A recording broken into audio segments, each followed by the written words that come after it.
3-5 on the season. They've lost 5 in a row after a tough 4-3 home loss to the Florida Panthers at TD Garden last night. Brad Marchand, a pair of assists in his return. Florida scored a fluke goal with 25.7 seconds left to win. Marchand, by the way, openly crying on the bench during a video tribute in the first period. I knew it would at some point, and I just tried to avoid it, to be honest with you. I knew it was going to come at some point, and it was going to be a lot. But there's just so many emotions coming back here. Just with, it's tough because I'm so grateful for the opportunity that I'm in and to be with an incredible group again. Morgan Geekie had tied the game with the goaltender pulled with 1:31 left. And then a little over a minute later, Carter Verhaeghe's shot hit the post, deflected off Andrew Peeke and back into the net to hand the Panthers the win. As I said, the Bruins have lost 5 straight. They visit Anaheim, or they play Anaheim at TD Garden tomorrow night. As for the Celtics, the regular season begins this evening at TD Garden against Philadelphia. Grandy and Max have the pregame at 7 and the tip-off at 7:30 here on 98.5 The Sports Hub. Jaylen Brown has participated fully in practice. He's officially listed as questionable. Joel Embiid is in and Paul George is out for the visitors. Patriots will be back at practice today as they begin to get ready for a home game against Cleveland on Sunday. Jets owner Woody Johnson gave head coach Aaron Glenn a strong vote of confidence yesterday despite an 0-7 record. And Bill Belichick yesterday passed the first cut for nomination for election for the Pro Football Hall of Fame. He is one of 12 remaining coaching candidate possibilities this winter. Sports Hub headlines are brought to you by Catches Law. At Catches, they specialize in helping those who have been injured not only from a one-time incident, but from a lifetime of hard work and labor. Does this sound like you? Visit catcheslaw.com. I'm John Wallach on Boston's Home for Sports, 98.5 The Sports Hub. Your next update at 6:30. Here we go. Boom. I win. Kaboom. Yeah. Hit somebody. Oh. We've got a passion for Boston sports. Get angry. 98.5 The Sports Hub. Ladies and gentlemen, I need all of you to stop what you're doing and listen. Toucher. They love the show. In fact, they said, Fred, you're the best. And Hardy. Who's Taylor the originator? On 98.5. Hello. Hey there. Aloha. Bonjour. How are we doing? What? I'm an animal. Can we use this for the radio? No, Nick, with your drinking at noon on Mondays. Well, I tell her the truth, I miss Booty. That problem is too large for the Sarge. You know how I feel about clowns on morning shows? And I'm just saying, hello. Toucher and Hardy. Watch Daddy and Uncle Freddie. Knocking back 25 glasses of soda. having some fun. On 98.5 The Sports Hub. Let's go. That should be part of the lexicon now, if not the zeitgeist. We, we were understated with it. Yeah. I don't know, I don't know what the kids are saying. We soft sold it too soft. Too soft of a sell on feet first. Yeah. You can't push things into the lexicon, they kind of just got to, and sometimes it gets uncomfortable. Like when Bergeron was called Rafters, and then at first you said Rafters, and then you started feeling a little stupid about it. And then that's when people started saying it, and then you got to back off. Yeah. Because Rafters is a compliment. I don't want a compliment being what I lend to the culture. I want it to be something negative. A negative nickname. So if Feet First, Billy Boy, became like if Nike wanted to run with something, they would have my permission. If Nike said Feet First, and it would just be a pair of Nikes coming out of a vagina. And then they would be Feet First, Billy Boy. Put that on a shirt and sell that. Right. That would be, I would allow that. That would be my artistic contribution to the culture. But who knows? Maybe they will allow that to happen. Hardy was playing golf yesterday as his wont. I thought it was done. I thought it was done for the season. I got asked to play. I say roped into it. They asked me, and I said yes. So it didn't take much convincing. Mm-hmm. But we don't have many more of these. You got to take advantage of them while you can, Freddie. Yeah, get that vitamin D while you can. What is the lowest temperature you'll play golf at, Fred? If I'm in Tennessee, but I don't think we're going to bring our clubs this year. I played in December when it was like 40. Oh. But in Boston? Yeah. Oh, I don't know, 58, 57. And I don't play very often, so that would be like I got kind of strong-armed into playing. Sure. I'd rather just have lunch or dinner with someone, I've decided, than go play golf. Oh, it's almost like going to the movies in terms of like an interaction, social time. There's I would say sneaky little like conversation and stuff that goes on. Unless you're with somebody and you just really like to talk about golf, then you'll talk a lot. But to have a real conversation, it's tough because you're interrupted every 30 seconds or minute or so I got to go hit a shot. I got to go do something. That's why I always thought the business is done on the golf course thing. That's a bit overrated. Maybe at the clubhouse afterward. Most of the conversation is if you have a backup on a hole or something like that. Play slow in front of you. I was talking to this friend of mine. He has a business that revolves around golf. It's a startup that revolves around golf, and they're in the process of it's an ongoing process to get financing and stuff and like angel investors and things like that. And this guy's a really good golfer, but he has to go out and play with these dudes that are like private equity guys, and it's a golf business. I was talking about this with him the other day, and it's a golf business. So, you're playing with some guy at Hardy, you might know this club. There's some club like in South Florida that it's like over $1 million for the buy-in for the country club. Oh, I thought you were going to talk about the total dudes club. There's probably a few of them in Florida, but if you told me the name, maybe there's one right off Worth Avenue in Palm Beach that has a buy-in like that. Oh yeah, he said he was like the one off Worth Avenue. That's what he said. Sorry. He goes, I don't know if you know, it's off Worth Avenue in Palm Beach. Worth and Tropicana, yeah, that's the one. Yeah. Yes, it's $1 million buy-in. It's on Orange Boulevard in Florida Lane. He didn't say that. I was under the assumption South Florida, I don't know. Yeah, West Palm would be that. Yeah. So maybe it was West Palm. West Palm's a real dump. But they you got to go over the bridge to get money. But they threw like a bunch of like garbage money at people at that area. Like I don't know why the hell you'd want to live around there.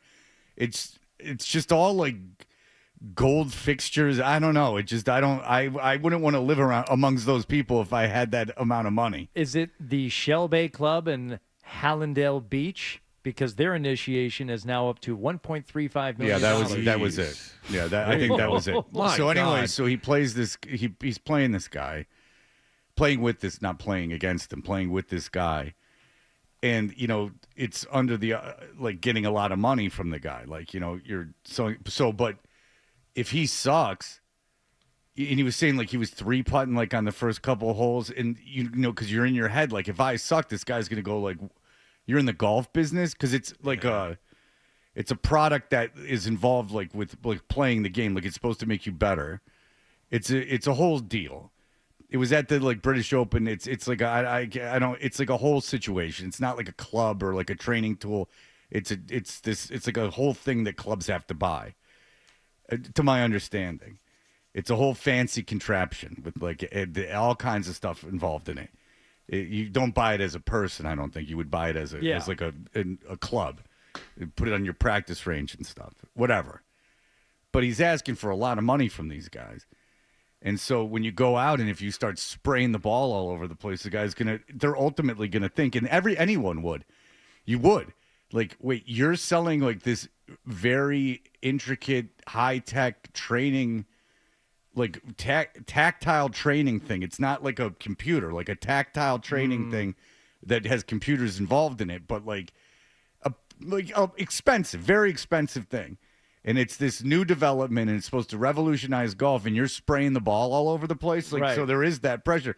He said, "Have you done any of the beta testing on this?" Exactly. Sir? So he said it took him. It was interesting because he said you like this, Hardy, because my first question was, "Wow, did you crap yourself?" Like playing, he goes, no one's asked me that. And I said, well, yeah. I go, this is where my brain works. And he goes, as a matter of fact, yes. It was, and I go, yeah, because the only thing I'd be thinking is, oh no, like I got to play well. And the guy played competitive golf, and it's like, but it's different than that. Because in competitive golf, you lose, you get the next match. Like this is, and also there's that competition and you against someone, and like, you're playing the field, and I just think that mentally it's a lot different than going out, reading a guy's body language, because when you're selling something to someone, like you're reading their body language, you're seeing if they're still interested. There's like all these cues that you're taking from someone in one little subtle like facial expression. You can go, oh no, like I gotta pivot. And so during all of that, you also gotta like realistically be playing, a few strokes better on each side than the guy. And it's like, oh boy, here we go. It's too much. There's no let up ever. I guess every time you get on the course, there's no playing for fun ever. I'm trying to think of a metaphor, an example, so it's not just about golf. But oh well, I don't care. We'll make it about golf. If it's like a swing trainer, and all you have to do is convince people that this will help you, have a good swing and hit the ball well, you wouldn't have to like have the greatest round of your life. As long as you're getting off the tee and hitting like impressive drives, that might be enough. Like you get around the greens and you can't chip or putt. Like, well, my thing doesn't do that. You're kind of on your own. So that would take some of the pressure off. Yeah, that's not the case. Oh boy. Jesus. That's not good. No, it's like a thing that like a club would, it's a system that a club would buy that would like revolutionize like their practice facilities. Their outdoor practice facilities and indoor practice facilities. Yeah. Wow. Yeah. Okay. It's to my understanding, I don't want to like it's like a practice thing that mimics the actual lie, and where you a simulator that there's a ground that contours itself to where you would really be lying on the course. Would this guy like to make an appearance on the Sports Hub Golf Club? Oh, hey. I think he absolutely Look would. at that. Let's talk, Can Okay. you get me in touch with him? Hey. I can. Nice. I can. Nice. One in fact, during this break, I'll send him your contact info, and I'll say if you'd like to be on the Sports Hub Golf Club. Now you're gonna have to wait. Yeah. This is off season. His business never rests. But for you, it's like. But anyway, to my understanding, like this isn't. I guess if you're like, I don't know how. To be honest with you, I don't know if a guy can buy it. Like if you can just buy it. I guess they had it at the British Open. Like it was on the practice range of the British Open. You know what? It's a great idea because you stand at the range and, a lot of us are driving range heroes. Like you should have seen me. I was just striping the ball. The second you get onto a golf course and the ball's slightly above your feet, or you've got a downhill lie and you just, I don't know how to hit this shot. Of course you don't, because all you've done is hit shots on a completely level surface off a perfect lie on the range, and most people don't practice anything else. And you get on the golf course and it is not perfect. It's not level. It's not the same condition. So it's a great idea.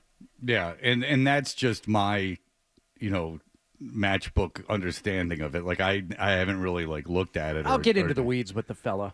Yeah, and then you come report to me what's going on. So I got invited to play in like an unofficial station golf outing. Huh? How about that? So listen to this. Who? Why? John and I on the sidelines? Seriously. I would have loved to said no to that. I would have said yes. I would have liked to have gone. Yeah, because John's desperate, not me. It wasn't my party. It wasn't my place to invite people. Text received on Monday. First of all, grilling pancakes at a tailgate is such a sick F move, and I love everything about it. No, I don't want to do anything with this person. Well, let me do it in his voice then. Perhaps you will. Secondly, I grabbed 2 tee times at Souther's Marsh in Plymouth on Saturday. Because Lord knows the Red Sox aren't playing on Saturday. They're not in the World Series. And I'm putting together a little station outing. You want one of the spots. Not sure if you've ever played Souther's, but it's the most unique golf experience you'll ever have. Lovely little course. Par 61 around active cranberry bogs, and it will absolutely break your soul. So I said, yeah, maybe. I got to see what's going on. It'll absolutely break your soul. There's cranberry bogs this way and that there. So I checked the family calendar last night. Yeah, check that family calendar and see if you can get yourself a pass. So I text him back. I said, hey, I'm in if you still have a spot for me. He said, love it. We've got one left, so it's yours. It's going to absolutely break you. Now, do you want to hear it? He's got a total of 8. Maz? Nope. No. This Matt McCarthy setting this up. Yes. It's got cranberry bogs this way and that. It's going to break you. It's unique, and it's a unique experience. It really is, Hardy. I don't mean to twist your arm, but it's unique. It ain't your run-of-the-mill mickety muck. You know what's going to really fluff your feathers is the fragrant atmosphere, which you wouldn't expect on a golf course. There'd be sons of guns in there with their waders on, just getting cranberries from the bogs. It is going to be me, McCarthy, Tim McCone, Alex Barth, Ryan Beaton. Wow. Because he lives next door to this place. Oh, okay. I think he lives in one of the bogs, for all I know. Yeah. Stenberg. Uh-huh. No idea. Producer for the Celtics. Kevin Collins, former Patriots. Right. No idea who that guy. is. You may have met Kevin before. I might have met him. I don't know who he is. And a guy from Providence TV by the name of Nick Colt. So that's like a real, like, D-list local radio situation. You should be flattered that you No, were don't. invited. No, don't, Daryl. Should I be flattered or insulted? Maybe he's got too high profile a gig with the post game. They wanted to get Wallach, but they were like, we've got all people like us here. Wallach, you're too high profile. Yeah, I'm sure that was it. You don't belong with the rest of us. That's why they invited you. I actually feel a lot better about not getting invited now. I'm upset. McCarthy should have texted me. That sucks. Yeah, I don't think you could have handled it. I don't know. It would break you. I don't know why. Maybe he doesn't know you play because you don't talk about it incessantly and you don't host a probably Sports Hub true. golf club. Yeah. I'm a little surprised, and maybe he was asked but wasn't able to play Majori. Oh, yeah. Majori can play. No, Missouri's like, I remember talking to him before the station tournament this past summer. I said, what is your best score? And he said, I think 73. Yeah, he's 74. That scrawny little prick can bang the ball. He's really, really good. Yeah, he's good. Majori, yeah, because he bops around. You don't see him all year, and then he bops around before that golf tournament. Yeah. He lets you see him then. Like, he wants to be seen. Like, He I know what he's doing up. I swear to God, this is true. You wouldn't. He could be in this station for 300 days in a row while you're here, and you'd never see him.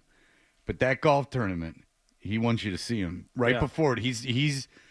I'll see him 3 times before that thing tees off. He'll be woof, woof, woof. He wants you to see him. Yeah, like this is my walking thing. back and forth. Hey, Fred, how are you?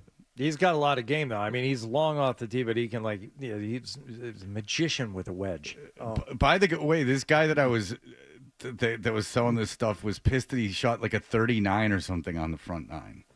That's an off day for him? Who?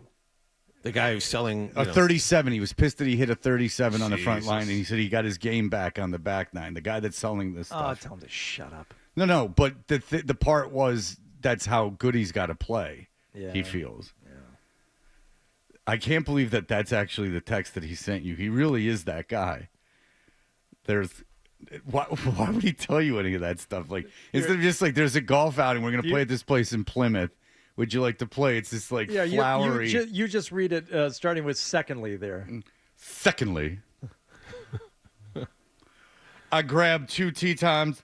at Southern Marsh in Plymouth on Saturday, and I'm putting together a little station outing. 1224. You want one of the spots? Huh? McCone, Beaton, and Barth are in.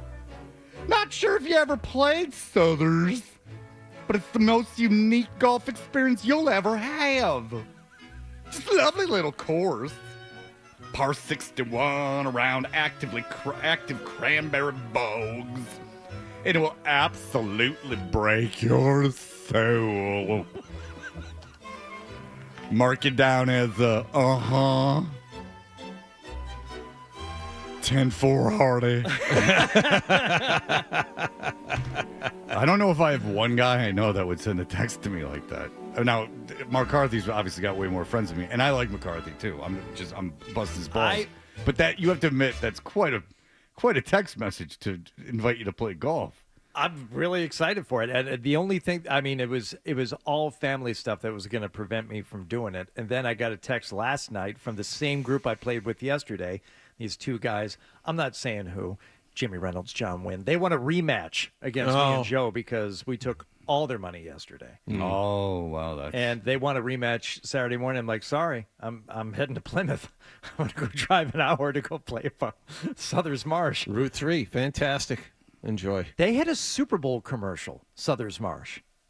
This something in the cranberry box. I'll have to go back and look at it. But the place is well known and people love it. I've never played it. It said Souther's Marsh is gonna break your soul.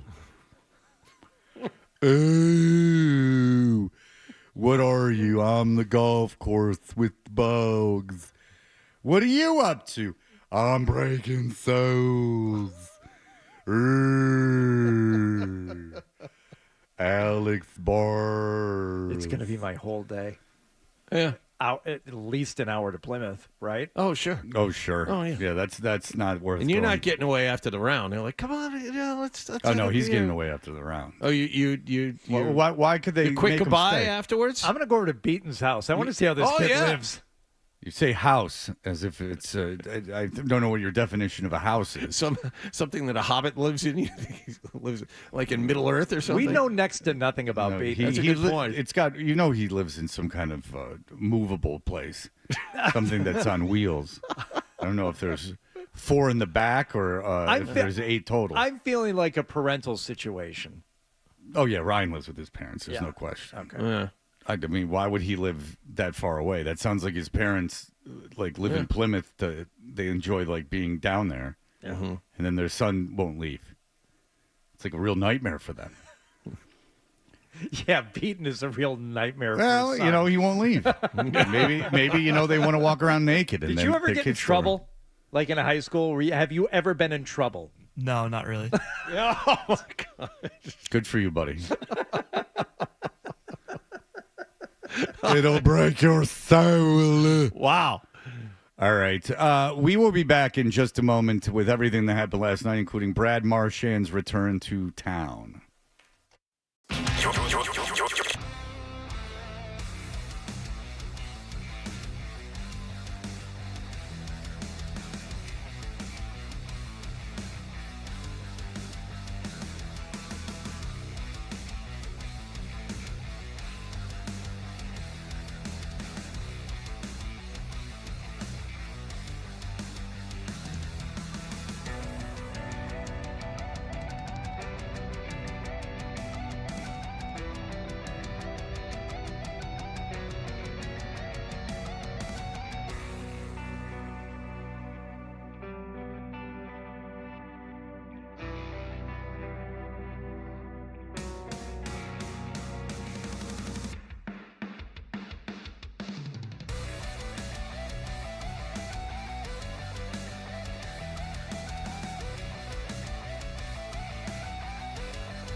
catch the game last night. Hi, we're Toucher and Hardy. What happened last night is brought to you by Leonard Hair Transplant Associates, where your hair doesn't have to be a game of what happens, so change your lettuce and change your life. With Dr. Matthew Lepresti at 1-800-GET-HAIR. Hardy, what's going on? Florida Panthers were in town last night, take on the Boston Bruins. Brad Marchand's return to Boston. After leading the team to go win a Stanley Cup in Florida, he finally got a chance to play in Boston again, back on the ice last night. If you're waiting for action in this one, it didn't take long, a minute into the first period. Lundell again just south of the hash marks. Takes a look around, feeds it to Marchand's side of the net, denied by Peak. Now a shot, hit the post behind Swayman. It's scrambled in the crease, and they knock it in. I think it was Samoskevich who's able to convert. And it's a 1-0 Florida lead. Yeah, on the power play, Samoskevich with the assist going to Brad Marchand. The power play goal made it 1-0 Florida early in the first. No more scoring in the first period, but Florida would get on again early in the second. Face off to Jeremy Swayman's left, near circle down to our right, and off the draw, it's Greer who's able to score on the short side. That was so quick. Former Bruin. Yeah. A.J. Greer. A.J. Greer. You remember him, right? No. Yes. Right off the face-off, he said, let me give me that puck, and that goes right there. Yeah. 2-0 Florida. No more scoring in the second period. So, Bruins enter the third. Down 2 goals to Brad Marchand and the Florida Panthers. Just a few minutes into the third, though, the Bruins would finally get on the board. Arvidsson brings the Bruins forward. Trying to cut through the left circle. It's knocked down by Belinskas. Puck will come back there, way in front. They score! Middlestat tapped it on to Zaka, who had a wide-open net, and the Bruins cut it back to a 1-goal game. You know, they say there's nothing more dangerous in hockey than a 2-goal lead. And they just proved it right there. All of a sudden, it's a 1-goal game, kid. How dangerous is it when you go on the power play, and then moments later, and you get a chance to score the equalizer? McAvoy gets it down low for Geekie. At the back of the net, dealing with Ekblad. It's tripped up going into the corner. Zaka hands off to Pasternak up top. Walking it toward the near side. Shot, score! What? Bruins with a power play goal, and we're tied at 2. A power play goal. I know. Great. I know. Cool. Stop the presses. I'll give them this. They keep losing games, but they don't quit. They have obvious talent deficiencies when they match up with certain teams, but the one major thing from last year is they fall behind. They don't always stay behind. They keep coming. Right. Well, we'll see how long that lasts when you lose 5 games in a row in regulation. That's true. But as we sit here right this second, our spirit may be broken by the time we get to Christmas. This reminds me a lot of when I first moved here. This is a lot like that. This is hard to watch. This Florida team's not very good in this current incarnation. That's the one thing that I kept thinking about. And what would they be like if they had everybody? Well, it would be a joke. There's no competing. Like this whole notion of the playoffs and like getting in the playoffs, right. Like it seems like a fool's errand. That's I think the point. If Florida had their full roster, this would not have been a competitive game. Well, you played the Avalanche, and you can't compete. You can't compete with a team that good. You can't compete with like the top third of the league. So you got to beat everybody that's worse than you, which you haven't done, and then you got to beat everyone that's the same as you, which you can't do. So, no, my only fear is that this is going to take a long time, because when I moved here and the team sucked, little did you know. There was like Bergeron and Marchand was around. They had just gotten Chara. So let's equate Chara to like McAvoy and like Savard or something to Pasternak or something like that. Okay. But there are all these kids ready to come up. That's what I was saying. If you're going to argue that, you got to let me finish, John. If I'm going to argue that, okay. I'm not done finishing. My point is, at that point, you had a bunch of kids that were ready to come in. So my argument is the exact opposite of what you were about to say. It's agreeing with you, is that there's not that happening. So I fear that this could take a really long time. And I don't know how long they can afford to, be treading water and be in the bottom third of the league. I don't think that this is a team that, people stop going. When I moved here, no one went to the games. You couldn't give away tickets. It's not good. It's not good. So they almost won last night. I mean, it was the Florida scored again midway through the third. It was 3-2. One quick thing about that goal. Mason Lowry is not very good. In his own end. Really not good. Do you want why would he have to be good in his own end? What does he play? Let's defense. Fred. Defensemen have to be good at defense. Not very good in his own end. It wasn't just Lowry, though. Dell. Play back toward that far side. Here's Marchand. Puck on his stick coming out through neutral ice.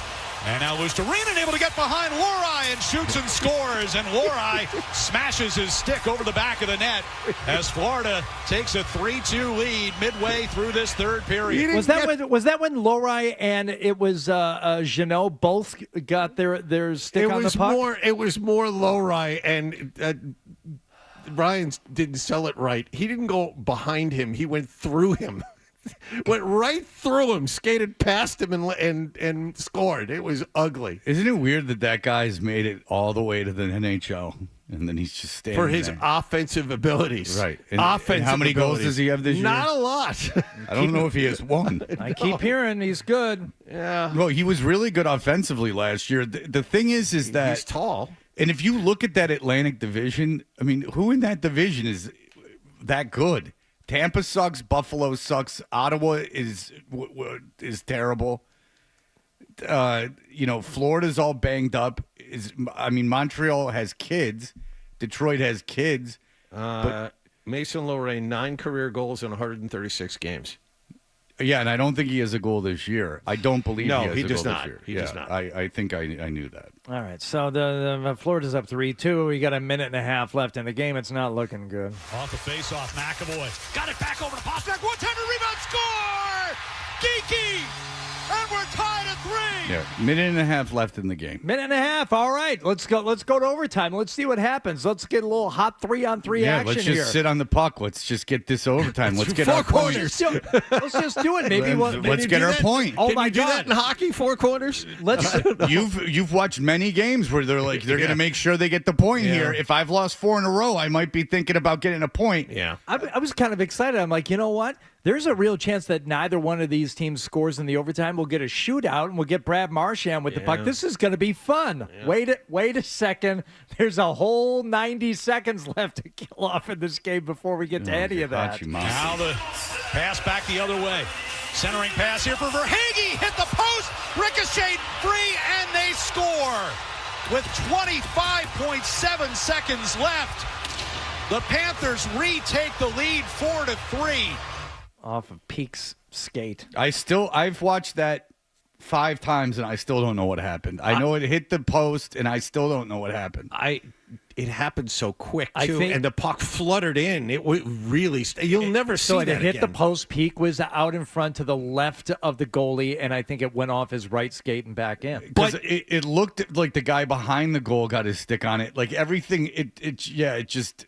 I understand conceptually what happened, because if it went off Peake, that's what happened. But I just can't see it happening.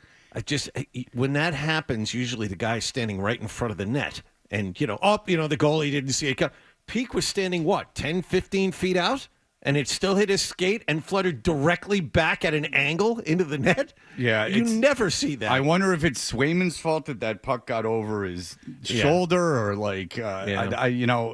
it's obviously not Peake's fault that it hit him and ricocheted into the net. I don't believe. I'm not a, professional hockey player, but I don't know. Maybe everyone's going, that is his fault, but it doesn't seem that way. I think it hitting the post, getting over your shoulder like that might be the goaltender's fault, but what do I know? If you really want to wind it back a little bit, the Bruins can't keep up with this team. Verhaeghe was very quick into the offensive end and had a lane because the defense wasn't fast enough to stop him.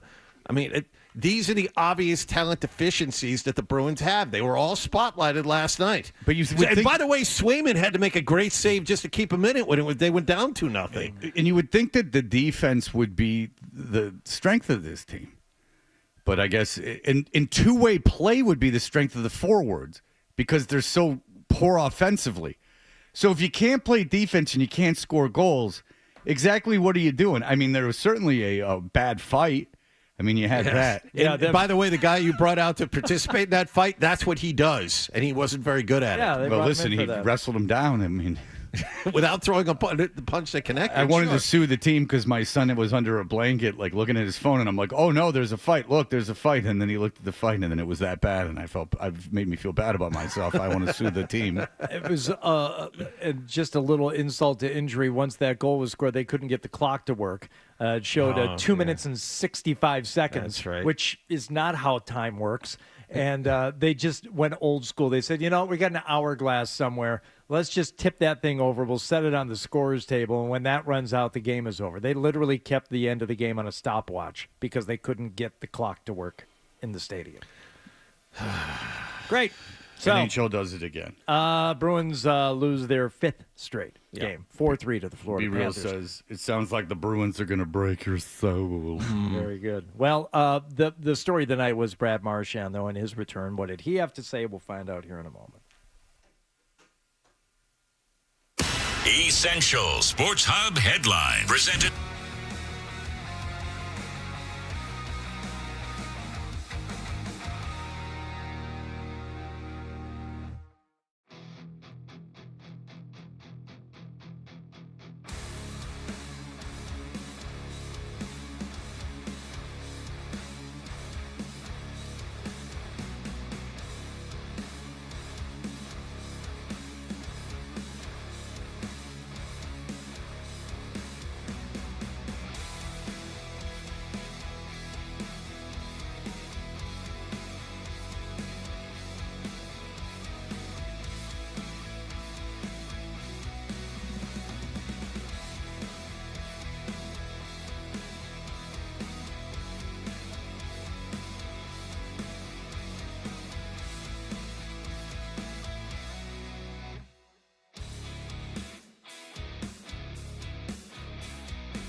Hatcher and Hardy on the Sports Hub.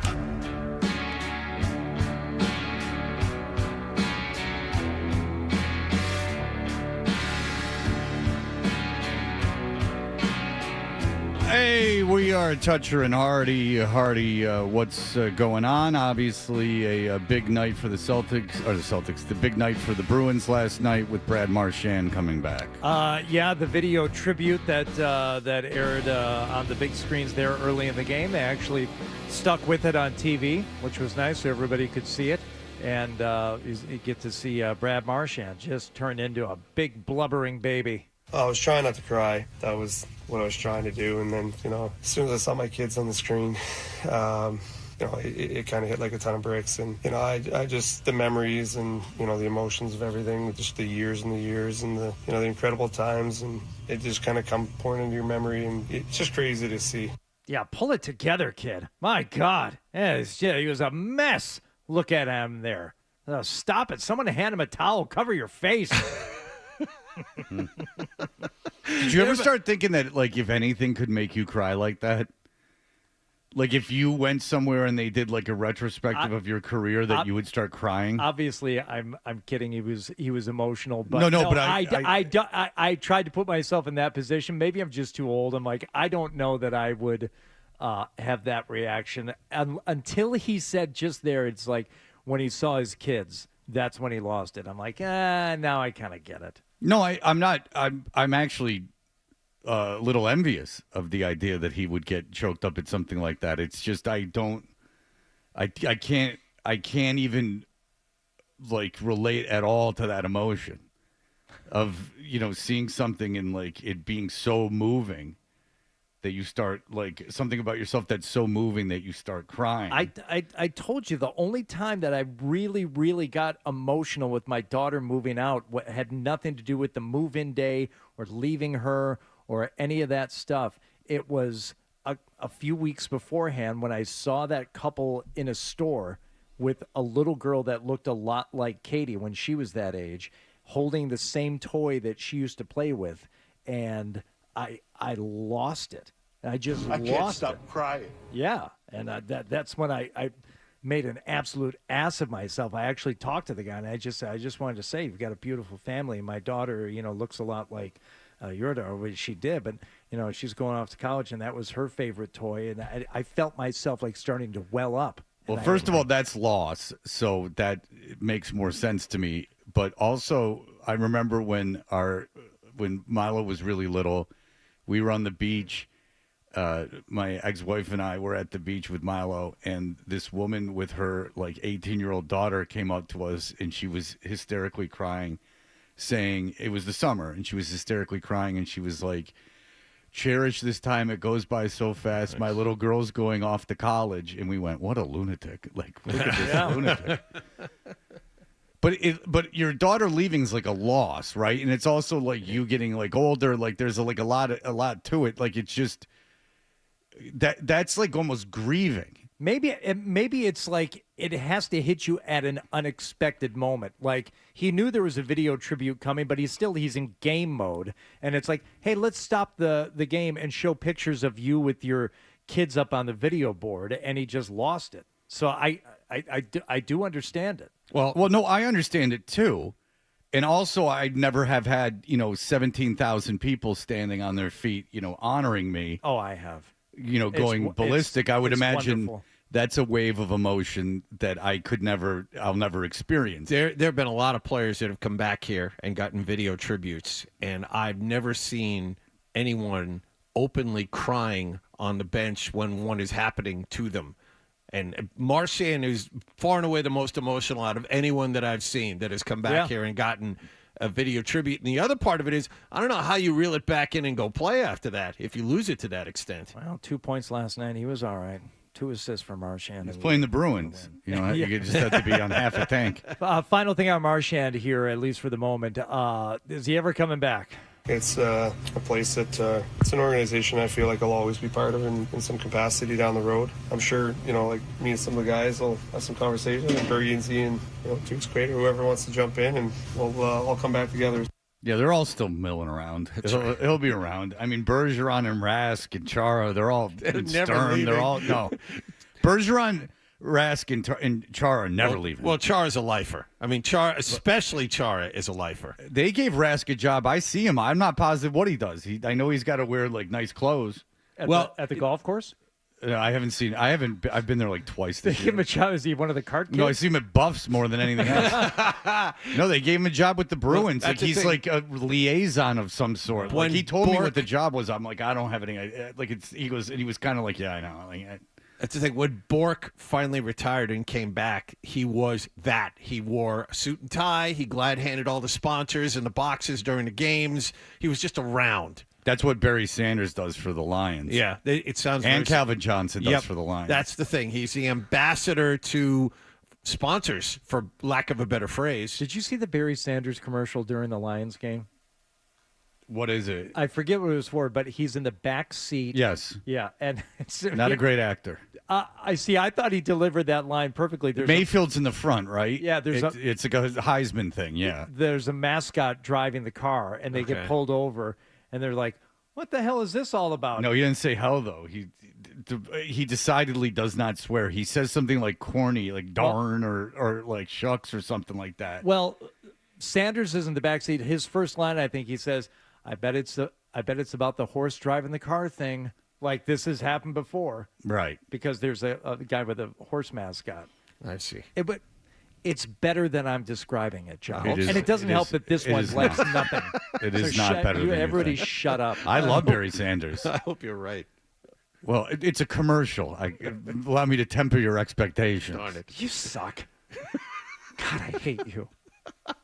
He knows I'm right. Sorry about the hating you thing, Fred. No. You didn't go far enough. You want to do really attacked. Let's do a quick NBA thing here. As the Oklahoma City Thunder were down late to the Houston Rockets last night.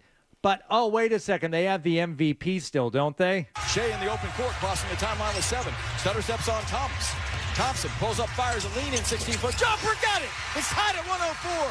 Gildas Alexander, something special, baby. Is he ever clutched? What? No Thunder Moneyball. Yeah, no cheating Thunder Moneyball. No. That's whenever I hear that guy, that's all I want to hear. Taz, 2-pointer, sorry. Oh, that's what I was hoping for. It wasn't another Thunder Moneyball. Cha-ching, another Did you guys hear this? Yeah. By any stretch of the imagination, that yesterday's starting lineup from the Houston Rockets was the tallest. Yes, I did know that. And on an opening night since 1970, where they started keeping track of these things. Durant's the 2, and he's a 6'11". Where'd you hear that? Oh, everywhere. Everywhere. Yeah. It just. I watched a minute of that game. There's nothing worse than watching hockey and then turning over the NBA and going like, oof. Especially when you don't care about the game. It's just like, it's always like in a timeout. It's like a bunch of fifth graders got together and said, what's going to be the main story today? Because that's what a fifth grader, how tall are you? How tall are you? Right. It's like, wow, they're certainly tall. Because when you first hear it, you're like, well, Holmgren is tall. Yeah. But they have Alexander, who's not so tall. These gentlemen are much taller than the average male. Yeah. Like if you saw them get off an airplane, you'd be like, hello, where's the hoop? Yeah. I bet you have to duck when walking through a standard-sized door, sir. Yeah, it's funny that we all hear the same things. It's like, because if you watch sports and then you listen to like the radio in the morning, it's just the same crap, like these nonsense facts. And then they got into like detail, like, with Steven Adams and Amen Thompson, like they're tall. Yeah, Steven Adams. Now those guys are tall. Oh, you remember who else was tall? What did I call him? Yao Ming was tall. All right, Steven Adams' name on this show is Dragon Mekakopoulos. Yeah, that was his name. That's what he will always be referred to. Dragon Mekakopoulos, because he looks like a movie villain. He has a ponytail. That's the only thing I knew about that. Yeah. That game would go into double overtime. Smith catching one, fires at the buzzer. It's up, no good. The Thunder find a way on opening night. Never underestimate the heart of a champion. Oh, Jesus. It's my. It's Oklahoma City. Let them have Take it. a Thunder Moneyball. Let them do whatever they want. That's true. Then you have to leave the arena and you're in Oklahoma City. It's a good point. It's like me on the docks, working double overtime, baby. Don't worry about it. Union's been on strike. I'm down on my luck. We're going to stick with the basketball topic here for. Well, this because we'll revisit something we talked a little bit about yesterday. There's a new article about Russell Westbrook, a relationship with LeBron James. Who cares about Russell Westbrook? Well, I do when he makes fun of LeBron James, so we will have that for you in just a moment. They put money in the balls. Stay tuned for more Toucher and Hardy on the Sports Hub.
Headlines. Presented by Celsius Energy Drinks. Bruins are now 3-5. They've lost 5 in a row after a tough 4-3 home defeat at the hands of Brad Marchand and the Florida Panthers last night. Marchand had a pair of assists in the win for his new team and was very emotional on the bench. Wearing my heart on my sleeve. This is a hard-working city, and people appreciate that. So, yeah, I love the fans here. They're special. They're an incredible group. I was kind of laughing later in the game because I think I got booed there at one point. And it's just, I knew it wouldn't take long. But, yeah, no, it was a very, very special night for myself and my family. Carter Verhaeghe's shot hit the post, bounce off Andrew Peak's skate, and then back in the net with just under 26 seconds left to give the Panthers the win. The Anaheim Ducks come to town tomorrow night. Celtics open up their regular season tonight at home against Philadelphia. Jaylen Brown is questionable for the Green. Grandy and Max have the pregame at 7 and the tip-off at 7:30 here on 98.5 The Sports Hub. Joel Embiid is in for the Sixers. Paul George is out. Patriots are back at practice today as they begin to get ready for a home game against Cleveland on Sunday. Jets owner Woody Johnson gave head coach Aaron Glenn a strong vote of confidence yesterday despite an 0-7 record. And Bill Belichick yesterday passed the first cut for nomination for election to the Pro Football Hall of Fame. He is one of a dozen coaching candidates still eligible. Sports Hub headlines are brought to you by the $14.99 Big Deal Meals at the 99, like the new grilled teriyaki chicken available every Monday through Wednesday for just $14.99. You gotta love the nines. I'm John Wallach on Boston's Home for Sports, 98.5 The Sports Hub. Your next update at 7:30. No matter where you go, you're always connected to Boston sports with the 98.5 The Sports Hub app. Download it wherever you get your apps today. Fred, what's it like to work with Hardy and Wallach? What a golden ticket I've gotten. There you have it.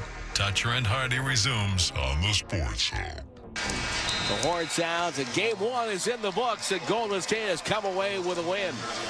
119. Because of their coach. Well, George, don't go too far. Don't let George get too far. Where'd he go? I need George. Okay, George, yeah, you stay right there, buddy. Jesus Christ, that room. Why do you guys wait for us to go on the air to leave? Because the phone might ring. It's radioactive, that phone bang. Because what I was going to say, I guess I don't have time to screw around because someone might, he's like a wet cat, is that Nick is not here again. Who knew Nick was going to miss 2 days, but he is. I guess his wonderful wife who came home not came home, she thought she was getting ghosted by young Nicholas, and they were living in separate places before they were married, and she thought he was ghosting her, so she charged over to the house where he'd given her a key, and she went inside to yell at him, and she found him moaning, covered in his own poo. Mm-hmm. He had a bad medical thing that they still really haven't figured out. So, when she goes away, she's pregnant, and they have a little kid. When she goes away, who knows what she's coming home to, Both covered in poo. Yeah. I wonder if Both of them. I wonder if she has someone do like a wellness check every 2 hours. Come over to see if young Nicholas is not covered in his own doo-doo. Well, today George is in, and we don't know so much about George, but I am being told that George often travels with wrestling belts. Oh. Now, does George have his wrestling belts with him today? He does. Okay. What's up, baby? All right. Would you like him to come into the studio and show okay. them off? So this was not planned. No, let's do this. It was planned, sort of. Ryan said to ask him yesterday if he had wrestling belts. So we did not tell George to bring wrestling belts. No one said anything to him about wrestling belts. Did anyone speak to George before him coming to work today? No. Okay, so he was just on the schedule filling in for Nick. Yes. Okay, so this is a little odd. Oh, boy. Okay. So George is filling in. Right over there. No, George. Yeah, George, you get to a microphone. Right here. Buddy. That's why you're carrying the headphones. You plug them in right over there. Yeah, that's where you get in front of that. Okay. Big red light. Or behind I don't know if the YouTube cameras will be able to get me, but it does. I don't care. All right. So they'll get on there with Wallach. All right. So you, George, you come to work today. You're, running the YouTube. You're cutting video. You're doing the podcast, and you're going home after today, right? That is correct. Okay. Why do you have a wrestling belt with you? It's not just a wrestling belt. It's a wrestling belt that has NWO handwritten on it. And Sharpie. It's like a big wrestling belt, like one that you would with the big buckle and everything on it. Why? You would think, what am I doing defacing such? No. I'm thinking, why are you carrying it around with you? Well, it's shout out to Sarge. Sarge is somebody who very popular in the station. Somebody who's I don't know about that, but okay. He's been able to step outside and expand his brand. Razzle dazzle. I am a wrestling fan myself, and if you guys didn't know, once you're NWO, you're NWO for life. So you're insane, George. Correctamundo. Why do you have the wrestling belt? What? Okay, so far you've explained that Sarge has a career outside of the station. Inspirational to me. He's one of my spirit animals. Wait, so the idea that Sarge brings belts to the station has you bring belts to the station every day? It's just something that travels with me. Yes. Okay, do you bring it everywhere? No, just to the station here. That particular bag. I actually debated between bringing baseball cards to show you and show off and be cool. But the Detroit Tigers, I had the off the ball ones like Chili Davis. Going back to Cecil Fielder days. Mm-hmm. I wanted to show off for you guys, but I did not bring my American League binder. So whenever you come to work here, and you fill in as a producer on multiple shows, you bring the bag that has the wrestling belt in it. NWO for life. But why?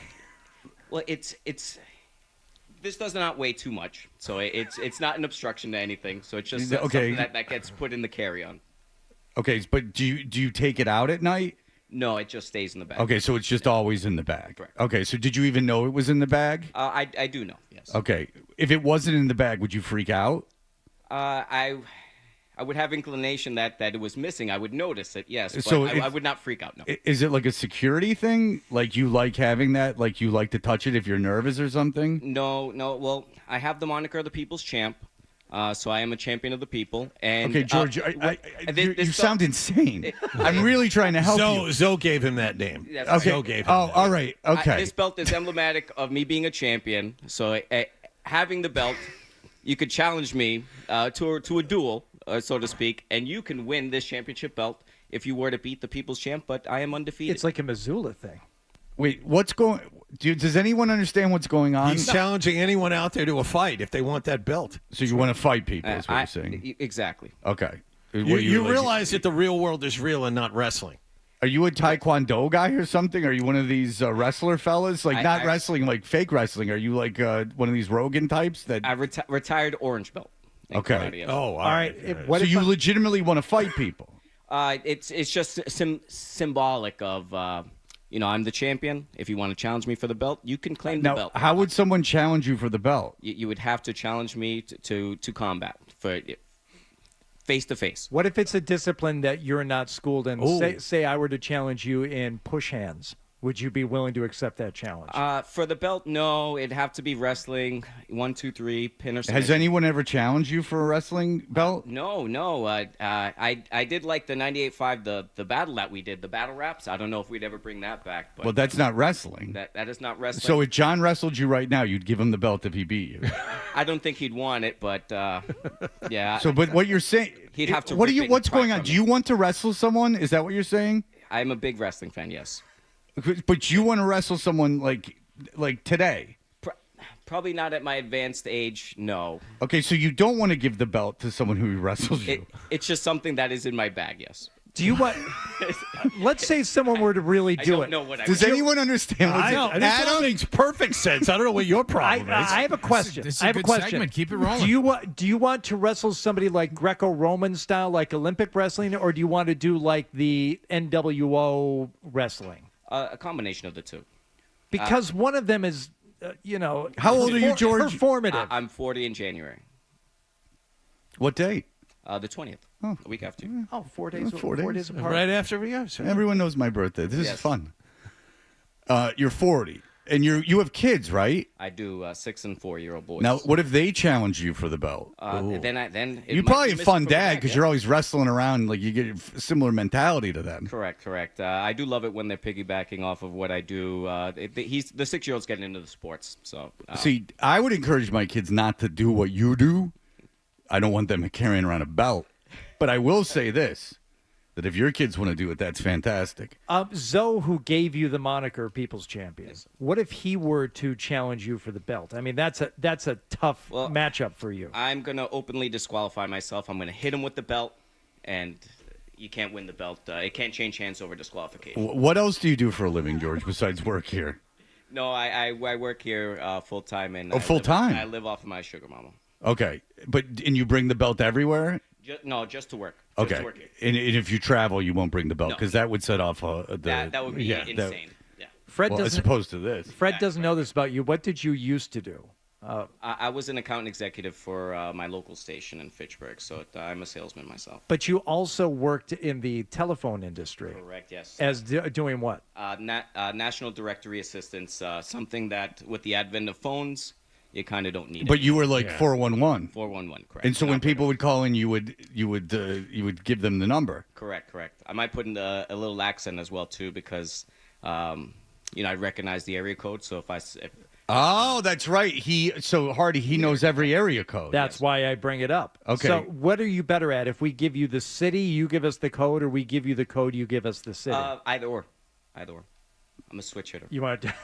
Okay. All right. There's no end to the mystery that is George. All right, go ahead. Hardy, you're good at these things. You keep things on the level. I'll let you take it over. Right. I appreciate you at least doing the research so then you're not asking and then No. nodding. No. That would be a fool's errand. Yeah. Let's start with corrected in the YouTube chat quickly. Santa Fe, New Mexico. 505. Yes. All right. Okay. Let's do the number now. 878. 878. That you made that up? Nope. I'm looking at it right here. I don't do well with secondary alternative area codes. So. Kaboom. All right. He knew it was secondary alternative. Let's stay with the city. But what is it to be short? And I'll give you the correct one. No, what is that tune? It is southwestern Pennsylvania. Can you give us some Pittsburgh, Pittsburgh, okay. Bethel Park, and Monroeville. 412 is Pittsburgh. 724 is the area surrounding that. Jesus. 814 if you want to go to Erie County. Oh, that's right. Correctamundo. 3 for 3. Please. Yeah, don't go 991. No, don't. Yeah. Give me a legitimate area code. Okay. George, I believe you in this. Boise, Idaho. 208. Yes. My goodness. While you're looking, get some in your head because Scotty Z's on. Zolak, hello. George, excellent job with the Pittsburgh area codes. I'm proud of you, buddy. Yes, you already know. You keep doing what you do, George. Thank you. Okay. Now you've named him. Did you know when you named him the People's Champ, Scott, that you were going to set off him carrying around a belt everywhere? Did that make any sense to you? What he was talking about with the belt? No, I mean, look at Sarge. It's the same thing, like pretty much. But is it? They live in La La Land. But when George first came in, he smelled like your Card Noir and cigarettes. Yeah, okay, that tracks. I mean, he worked for 411. I'd imagine there's a lot of cologne and cigarettes going on at 411. I've since cut away from cigarettes. You guys would be proud to know. It's sort of like a beeper store. Like, he's the people's champ. Well, stop confusing him. Yeah, okay, yeah, stop doing that. All right, I can do this. What's Detroit? 313. Okay, what's the surrounding environs, like the Detroit metro area? 989. What's the big one though? So it would be like It would be like Oakland County, Farmington Hills. 517. No, that's Lansing. Yeah. No, see you guys. There's 248, but that's a surrounding area. Minor area code. And 810. Yeah, 810 is new. When I was a kid, it was just 313. 616 as well, right? Lansing area. Yeah. Oh, very good. Okay. I don't know that. Chapel Hill, North Carolina. Chapel Hill, North Carolina. That's a good one. I don't know what it's near. I need a bigger city. Raleigh, Durham. Raleigh, Durham. 704 is Charlotte, but that's not Raleigh. I'm not going to get it good for radio right now, no. All right, that's I'll be disappointed in there's 828, but that's not it. 919, George. 919. Okay. I don't even remember what Atlanta was. 404, right? Oh, 404, that's right. I lived there for 8 years, and Las I don't remember. Vegas. 702. Yeah. All right, one more. Cedar Rapids, Iowa. 515 is Des Moines, but Cedar Rapids 318. 319. George. Well, George, that's good enough. All right, George, thank you so much. The great George. Thank you, George. Appreciate it. Enjoy that belt. He carries that belt around as a tribute to Sarge. The power of Sarge compels you. Yeah, that's right. Well, there you go, George. Well done. The power of Sarge compels you. Okay, there you go. Very insistent. Do you ever get a feeling that, like, everything, I just, maybe it's just as you live long enough, like, everything's going insane? Like, that, like, there's a lot of stuff, like, during the course of the day that you'll read or see or hear that you'll go, like, best not dwell on this. Like, it seems to be happening, like, more and more. Like maybe like 10 years ago, I'd even understand what just happened. But like, what's going on? That things just happen that are so random, and I don't get it. And I need to know what's going on. I'm with you. I find myself, I don't know what the hell's going on, and I don't care to investigate. Like, there's a descent into madness. Like, I don't know. But my only solace in this is that if you live long enough, that things change enough that you're kind of like behind, and that's what I'm hoping is happening. That, like, this is all making sense to a bunch of other people, but because a lot of times, like, that segment right there, I have to throw my hands up and go, just, I can't dwell on it or I'm going to go insane. Well, no, you'll never meet another person like that. I think. I don't know. But there are people out there, and there are things that just happen that just come into your periphery in life, and they just happen, and you're walking around, and you hear duck sauce, and it's like, what does that have to do with anything? It's like, you don't know, because I keep moving. I didn't understand one reason for having that belt. Like, none of it made any sense to me.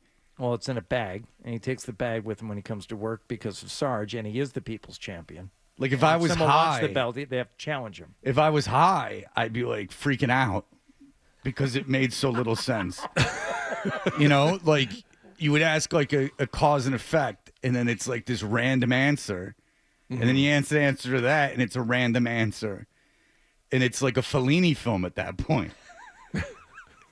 Like, it's like an abstraction. You know?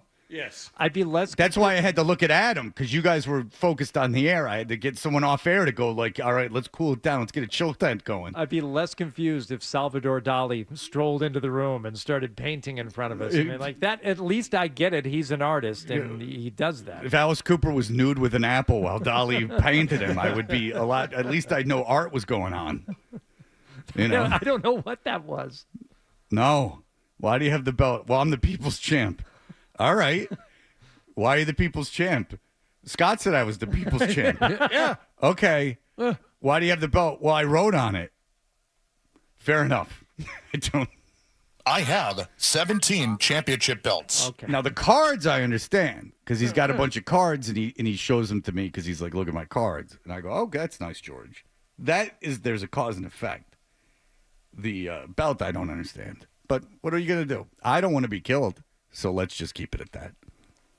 Because, I mean, if carrying around that belt makes any sense, having putting a butcher knife to my neck might make sense too.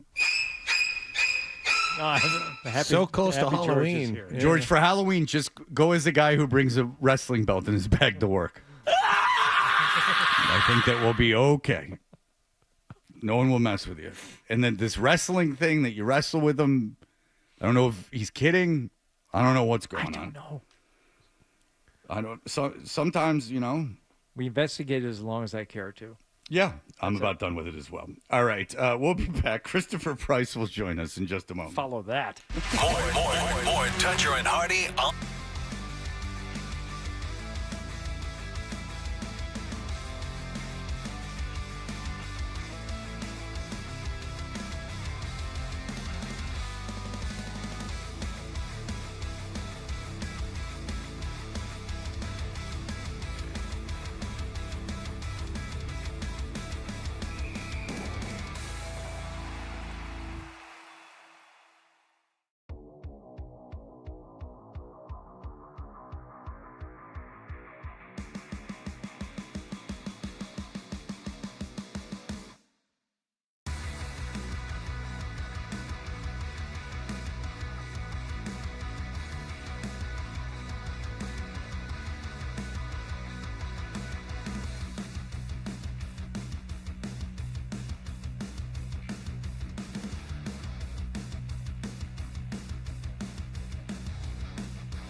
lined up running that I could have thrown. I think I tucked it a couple times when I shouldn't have, and I think I need to get the backside of the progression more. But yeah, I think I'm trying to be careful with the football and trying to challenge it down the field and not just be a check down Charlie. So just trying to throw it to the guys that's open, and they're making great plays. There you have it, the MVP candidate, Drake May. Talking to the media, we are Toucher and Hardy. Christopher Price is the Patriots beat writer for the Boston Globe. Christopher Price, hello, sir. Morning, Fred. How you doing, man? Good. I'm psyched. I'm going to Cincinnati to see your 0-7 Jets take on the Bengals this Sunday. It's going to be a whole situation. Cincinnati's a great town, man. It really is. It's North Kentucky. Really is the great town because that's where it's lawless. You have to remember this is the same people in Cincinnati that shut down the great Larry Flint. You know, that's not where he was shot. He was shot in Georgia. But, he had to go. He was a Kentucky kid come up to Cincinnati. They didn't treat him right. You staying over the river in Covington, or you staying in Cincinnati? No, I'm staying in Cincinnati. The only reason I'm going to Cincinnati is, A, I thought it was early enough in the season where the Jets would still at least be mathematically involved in the situation. I was wrong there. And 2, that you can walk to the stadium from the hotel. Yes, that's huge. Yeah, downtown stadium is all you're looking for. If you're going to an away game for someone, you just want a downtown stadium. That's why I don't go to MetLife, because MetLife is a huge pain in the ass. If I go there, I got to stay at my friend's house in North Jersey, and then that's an inconvenience to him. And I know he doesn't really want me staying there because it's a whole thing. He's got a family, and so. I mean, you can't stay in Manhattan and go to MetLife. Have you ever tried to do that? Yes. Yeah. It sucks. Yeah, it sucks. Awful. Yeah, you got to take a train to a bus. Oh, it's awful. You got to take a train to. At least you used to have to take a train to the bus. Maybe they have a train station there now. I don't think they do, but you used to have to take a train to the bus. And when I was going to go one year, it snowed, so they were like, "There's no train." Yeah. So instead, I got on a train to Boston, which was overfull, and they sold out the bar. AFC North and AFC South cities, man, with the stadium, like you said, man, stadium's right downtown, like we were just at with Tennessee. It's great. It's fantastic. Walk to the stadium. Yeah, because Indianapolis, Detroit, Cincinnati, Pittsburgh, New Orleans, these are all places that you can go and you can walk. Those are the places that you want to go. All right, Christopher Price. This Cleveland defense is a bit of an issue. They're a very good defensive team. I don't know how much people are aware of that around here, but how much of a challenge do you think that is? How much different is the defenses they faced this defense than the ones they've faced recently, if at all? I think they're much better. You look up and down with the Cleveland defense, and I talked to people in Cleveland yesterday about this. Guys like Myles Garrett, Mason Graham has started to pop Delpit. There's a lot of talent on the defensive side of the ball. I think that this is a much better defense than the ones that the Patriots have faced over the last couple of weeks. The question comes really when you talk about their ability to play good complementary football. This Cleveland offense is miserable, maybe outside of Quinshon Judkins. And so it's going to be a heavy ask if you're a Cleveland fan to win this game solely, with the talents of someone like a Myles Garrett or a Graham or, whoever it is up front. So this sets up as a New England win. I don't think it's going to be a 31-13 kind of a win, but this should be, the Patriots are good enough on both sides of the ball to come out of here with a win. The other thing, too, when you talk about Cleveland, and again, this is something that I learned yesterday from talking to folks out there, that their special teams are awful. And so I wouldn't be surprised to see New England break at least one big special teams play on Sunday. Well, let's get more specific with the defense. And you brought up Myles Garrett. Jared Wilson, a rookie offensive lineman, did not have a good day last weekend, and he is right next to another rookie, your number 1 draft pick. It seems obvious that Cleveland would line up Myles Garrett opposite the both of them. How do the Patriots solve that problem? Put a tight end in Will Campbell's hip pocket all day and just go into what you would call a max protect mode and just, hope that, you can outrun Myles Garrett. And he's not like some of these other pass rushers, because you can run at a lot of these guys because they're just all about going upfield all the time. Garrett's a different guy. You can't run at him. And so you have to be able to scheme up ways to stay as far away from him as possible. But basically the short answer to your question there is just look to max protect, look to get a guy, a tight end, whether it's Westover, whether it's Hooper, whether it's, Hunter Henry getting a chip on him before he goes out. You have to account for him on every single play. Yeah, I was going to ask who is the tight end to do that, and I guess this would not be the week to expect maybe a little more involvement from the tight ends, because Drake has done a pretty good job of, finding the open guy, but, he does have the guys that he kind of gravitates toward each week, and I'm wondering which one of these weeks is it going to be. Most likely Hunter Henry, who ends up being kind of his favorite target. But if he's called upon to help out Will Campbell, maybe this isn't the week. Yeah, look, it's Diggs. Right now, it's Diggs. That's the guy he looks for, or at least has looked for over the last 3 to 4 weeks when it comes to third and fourth down, obvious passing situations when you need to be able to pick up that first down. Diggs has been his guy, and that relationship continues to grow. So Hunter Henry has been meat and potatoes for this offense for the last few years. You know exactly what you're getting with him in every single situation, but Diggs is more and more that guy when it comes to those gotta-have-it yards in the passing game. Go ahead, John. Oh, okay. We were mentioning the wide receivers in the passing game, and obviously very important with the lack of a running game so far this season. I'm trying to figure out, are Kayshon Boutte and Pop Douglas getting better, or has Drake May kind of ascended so far that he's making them better? Probably more of the latter, at least at this stage. But look, you ask anyone around that building at Gillette Stadium about Kayshon Boutte, and they will say that he has grown leaps and bounds over the last couple of years. He's a completely different guy than the one that they brought in here a couple of years ago. I know that he went through the gambling stuff off the field, but the level of maturity that we've seen from Boutte specifically over the last year plus, his growth, his development, his maturation is really, really impressive. And so I'm not saying that it's not all Drake, because Boutte has done a tremendous job putting himself in position consistently to be able to make those types of plays. But it's probably more about the quarterback, at least at this stage of the season. Yeah, what we were asking people about this week, what do you think the ceiling is on Boutte in terms of where he would slot in on a good team's receiver depth chart? He's in the best possible scenario for him. He's probably a number 2, maybe a number 3. A good complementary receiver. I'm trying to think of him in, for example, the Kansas City offense or the Philadelphia offense.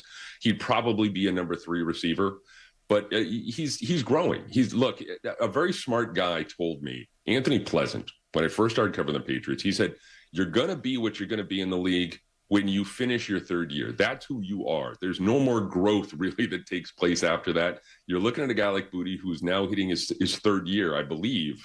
And he continues to, be able to make gains, and he continues to be able to become that guy. Again, he's not going to be a number 1 wide receiver. He's probably not going to the Pro Bowl, but in terms of where he slots into this offense right now, behind a guy like Diggs, I think he's a really good fit for what they want to do. How odd is it that someone has improved this much over, gone from what he was as a rookie to what he is now? How often do you see something like this?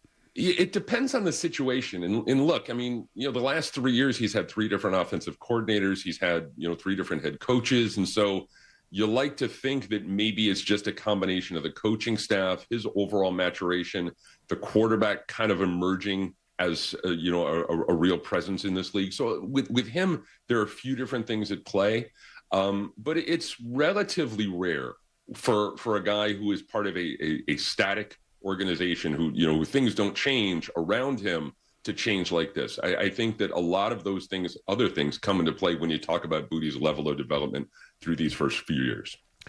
You are a writer. You are always looking for a good story. Is there a small or big part of you that hopes that Dylan Gabriel has to go out of this game so that Shedeur Sanders plays a few snaps? Yeah, 100%.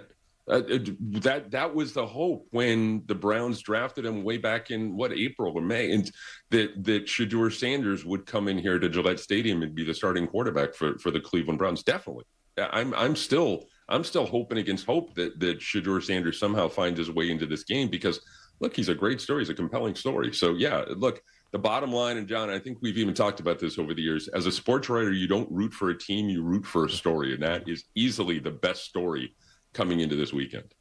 Yeah, I mean, it would be fantastic to see, but I wonder if he is ultimately going to prove everyone really, really right or really, really wrong. I don't think there is going to be any type of middle ground with Shedeur Sanders. No, I agree with you, Hardy. There is zero middle ground with him. He is either going to the Pro Bowl or he's going to be a career backup quarterback. So I think, again, he's a fascinating guy. because of the background, because of the family history, because of where he was drafted, and for what he offers. Because when he played, he put up some decent numbers in college. He did really well in college, but I want to see how he can, what he can do if he's, NFL ready at all. And again, Shedeur Sanders, it's the name. Everyone wants to see that. Can I ask you something else? There's a lot of 5-2 teams now, the Patriots among them. We just saw a couple of them play on Monday night. Obviously, the competition has something to do with it. But when you look at the Patriots, and as good as Drake May is playing, and whether they're ahead of schedule or not, I heard Felger arguing about this yesterday. He expects every team to be able to turn it around in 1 year, and I don't have that. It's an opinion that I just don't share. I think they are ahead of schedule, and I expected it to take longer for them to look this good. However, not all 5-2 teams are created equal. And when you're watching even a Bucks team that's playing poorly, they look different. The Lions look much different than the 5-2 Patriots. What is the difference, Chris? Is it the speed of the game? Is it just the talent of the receivers? Is it the way they get yards after catch? Why do these teams with seemingly identical records end up looking so different? I think a lot of it is teams' strengths and weaknesses, overall strengths and weaknesses, and what plays from week to week in the league. There's some teams that would be considered probably bad teams that are good matchups for these 5-2 teams, or difficult matchups, I guess, if you're looking at it from the flip side. So there's a lot that goes into it when you consider the schedule, when you consider the roster, when you consider again individual matchups. So I think in the case of the Patriots, and I think I heard Mike Reese talking to you guys about this, I think the ceiling is still there. There's still some questions about this team moving forward. I think they're a legitimate 5-2. Look, you play the schedule, you play the guys that are ahead of you, and you're winning these games, and you're winning these games in a way that would suggest that you are you're not just a result of your schedule. You're winning these games 31-13. You're beating bad teams. The next measuring stick for me is that Tampa Bay game. I know that Tampa Bay has kind of been all over the map here, but the Tampa Bay game, for me, taking a look at this Patriots team, we're going to know the ultimate ceiling for this Patriots team after that Tampa Bay game. Not just if they're competitive. If they win that game, you can start taking them seriously as a playoff team. I think they're going to make the playoffs anyway, but the ceiling gets higher and the expectations start to raise. This team is good, but they have a chance to be really good, not great, but really good heading into the second half of the season if they can show us what they're made of when it comes to beating that Tampa Bay team. I'm with you. And even when they didn't look good, not that you would know from listening to Buck and Aikman, by the way, on Monday night, I thought they were on the take for Tampa Bay. They wouldn't shut up about the Buccaneers all night. I'm like, there's another team on the field, guys. But even in that poor showing, they still look pretty good, and I'm with you. If they beat Tampa Bay, that's as legit a win as beating Buffalo. They're winning games when they're not playing their best, and I think that's another hallmark of a really good team. Even if you don't have it for whatever reason, if it's the quarterback that's lifting you up, if it's the defense, if you're scheming your way out of these potential losses, this Tampa Bay team for me is one of those teams. And again, that's going to be the real measuring stick for where this Patriots team is. If they want to be considered a really serious football team, they're not only going to have to go down to Tampa Bay, but if they win, then all of the expectations really at that point start to change with this team. And to do that, I think you got to be going, no one better get injured. Yeah. Because the Lions played without their secondary and beat Tampa Bay. Their entire secondary and beat Tampa Bay. Patriots have been really lucky so far. Yeah. And that's Fred, you bring up a really good point with this. This Patriots team, outside of Gonzalez missing the first 3 games because of the hamstring, they've had some really good luck when it comes to avoiding injuries, specific to their blue chip players, because there's not a lot of depth there. We talked about this in the summer. It's still the case. They haven't lost a lot of games to injury. I know Wilson missed a game at left guard, but they're elite level talent. Drake, Stephon Diggs, I would throw Milton Williams, Christian Barmore. Those guys, they haven't missed a game yet. They've been very, very lucky, particularly in the offensive side of the ball, to avoid injury. Yeah, and that's just when you're not a deep team. You're going to have injuries. But look, if you can stay healthy, if this team can stay healthy, they could go beat Tampa in Tampa. Yeah. But you can beat unhealthy. You could probably beat Cleveland, but it's just getting through this Cleveland game. It seems like a war of attrition at this point. Like you just want to stay. You got to start because the team now is pretty good. So you just want to stay healthy, survive this schedule as you play. You're playing these teams that you should beat, beat them. But more important than that, almost in some cases, is stay healthy. The other thing, too, Fred, that's important to remember here, they won those 3 straight games on the road, 3 straight weeks, back to back to back. I don't care who you are. I don't care if you're playing the reincarnated 1976 Tampa Bay Buccaneers. Winning 3 games on the road back to back like that is a real plus, is a real milestone for you. The other thing is in early November, they have that stretch of 3 games in, I believe, in 11 days with the Thursday night game against the Jets. Now, look, all apologies here, the Jets are the Jets. You know this. But to be able to go through that meat grinder, if they can sweep through that, where they go, it's, they have the 2nd, the 9th, and then the 13th. That's a really tough stretch. If any team can come through that with 3 wins, that's another sign that they have the mental and physical toughness to survive in this league. I love it, Christopher Price. You're putting you're giving us little signposts around the way, mile markers. I like it. Love it, because this is, quite frankly, been a little bit of a snooze fest the last couple of weeks. So I like it. You root for health, and then you look at the Tampa Bay game as a measuring stick, and then there's a series of 3 games in 11 days. And you look see how you survive that. I love it. Christopher Price, thank you so much. Read him in the Boston Globe. We appreciate it as always, buddy. Thank you. Take care, guys. All right, there you go. Great Christopher Price. I do like that. Yeah. At least there's something to focus on. I mean, Cleveland is a boring team. Oh. Atlanta, after them, pretty boring. So, I mean, Atlanta has 1 big skilled player, maybe 2, but pretty boring too. Atlanta's a big look. Atlanta's a big plus over the Saints and Titans and Panthers. That's true. And Panthers got a winning record. And I'm not even saying these just Dolphins, Panthers, Bills, Dolphins, Panthers, Saints, Titans. Those are 1:00 games, man, with like the D-list crew. Oh, we got Chris Myers in here. Oh, Chris Myers. Have fun with that. Chris Myers Have fun in with here that. on Have fun. Sunday. Well, have fun with Chrissy Myers. That guy. Watch that guy. Hopefully he's on his game, because I'll tell you what. There was a fourth and 1. The running back from Carolina stopped behind the line of scrimmage, and Chris Myers is like, "Well, it looks like they're marking that off as a first down." You're like, "What?"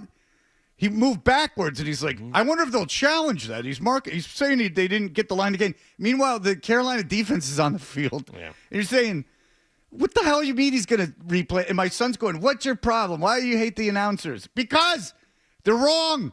You would think. It's what's right in front of them. You're calling the game. It's right in front of you. The guy got moved back. They're showing the replay. It's almost like he didn't have a monitor in the booth. Well, that's it. They're watching the game on the field, and this is one of the failings of watching a game at home. You've got a better view, and you know what happens before the announcers do, before the officials do. You've got a better view of what's happening. But like Chris Collinsworth and Aikman know everything. I think they watch the monitors. Well, then everyone should watch the monitors. Yes. That's what they told John to do when he's doing the Celtics game. Don't watch the game, watch the monitor. He wasn't even at the game sometimes. He was right here. That was the way the away when we were all protecting ourselves from COVID. And that whole thing worked out great for everyone. We're in a good place. Though. You want to do the best job of announcing. Watch what the people are watching, and that way you can tell them what they're seeing. I would just think that would be what you did, but maybe I'm wrong. All right, we'll be right back. Here are the headlines. Essential Sport.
Hi. That's where you broadcasted from that day, right? You know how I told you? Well, that's what. Okay, that's how you'll describe it. I talked about Martian tearing up and how I couldn't relate. How funny in the very same show. I got to take that back.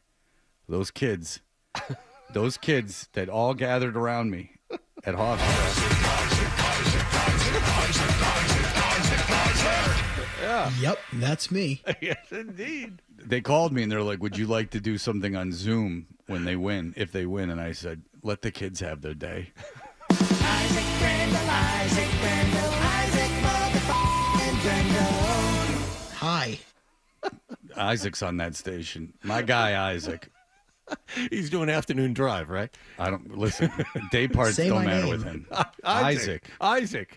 Yeah. My name is Isaac Brendel.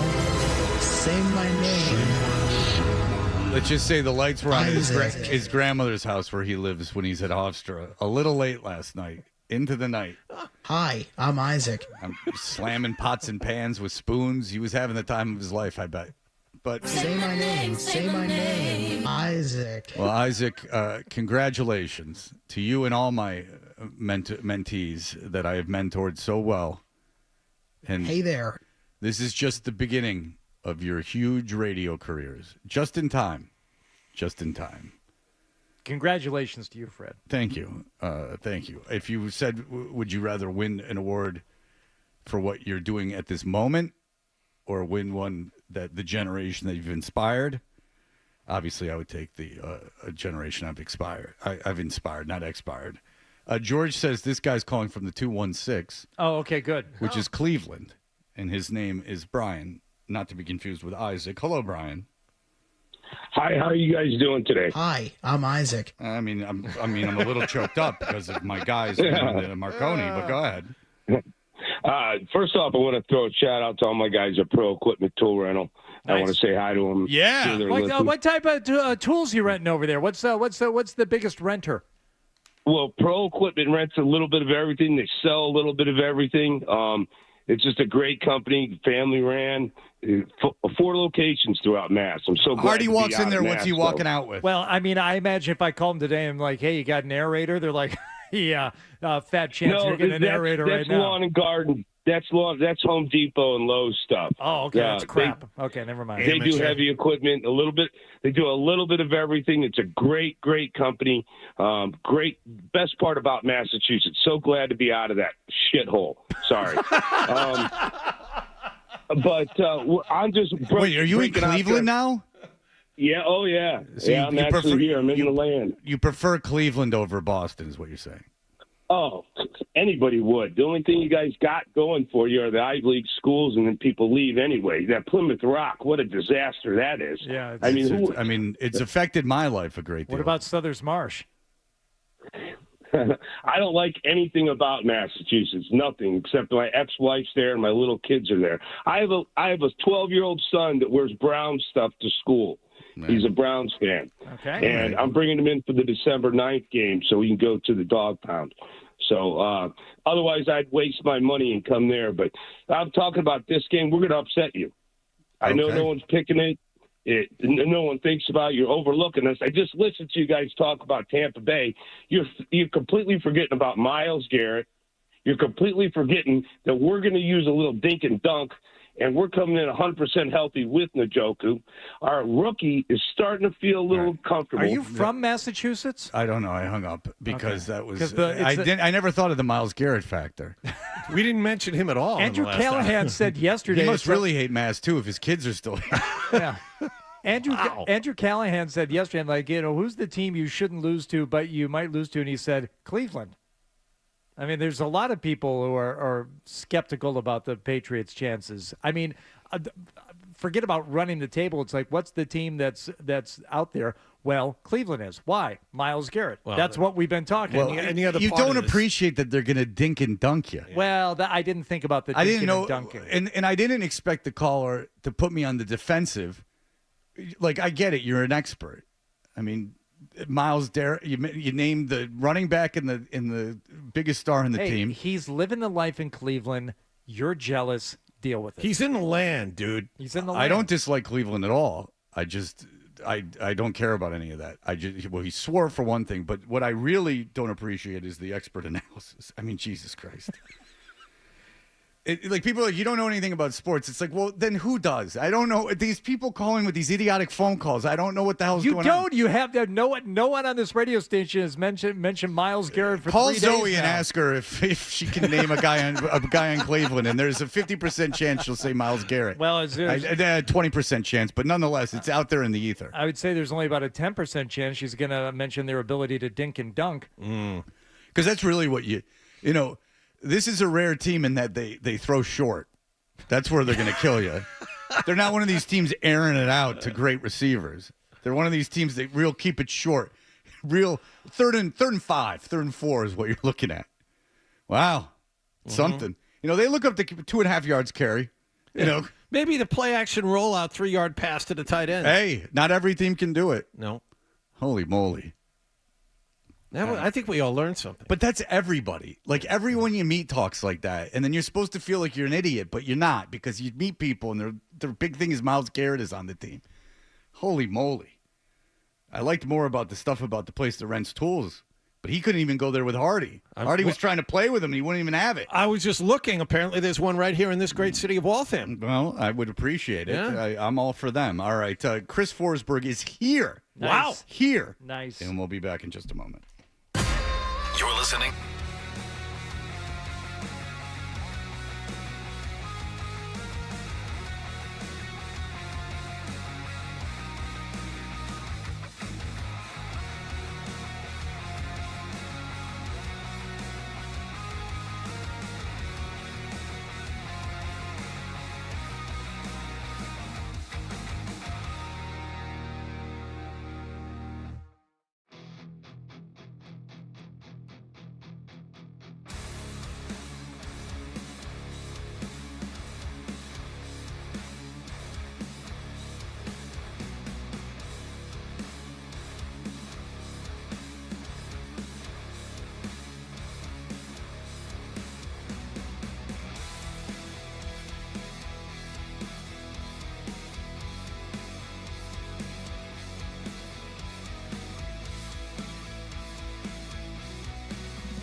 Presented by Celsius Energy Drinks. Florida Panthers and the Bruins were tied at 3 entering the final 30 seconds of regulation at TD Garden last night.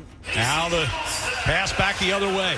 Centering pass here for Verhaeghe. Hit the post. Ricocheted free, and they score. With 25.7 seconds left, the Panthers retake the lead 4-3. That is Ryan Johnston here on 98.5 The Sports Hub. Carter Verhaeghe's shot hit the post, the skate of Andrew Peak, and then fluttered back into the net to hand Florida a 4-3 win. The Bruins were down 2-0 entering the third period, scrambled back to tie it at 3, and they lost their 5th in a row. Brad Marchand, 2 assists in his return to the Garden for the visitors.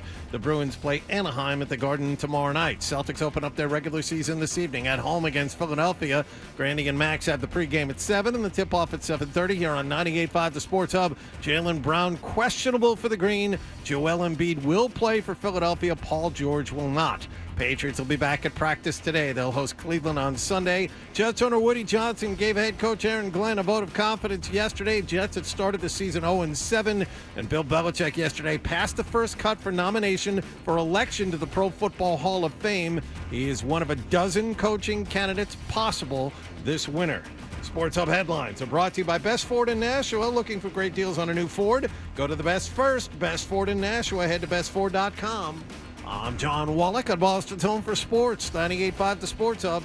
Your next update at 8:30. Are you actually coaching the game, or it's just that is? I feel so strongly about that. I can't even tell you. Boston talk sports here. What do we got? The Sports.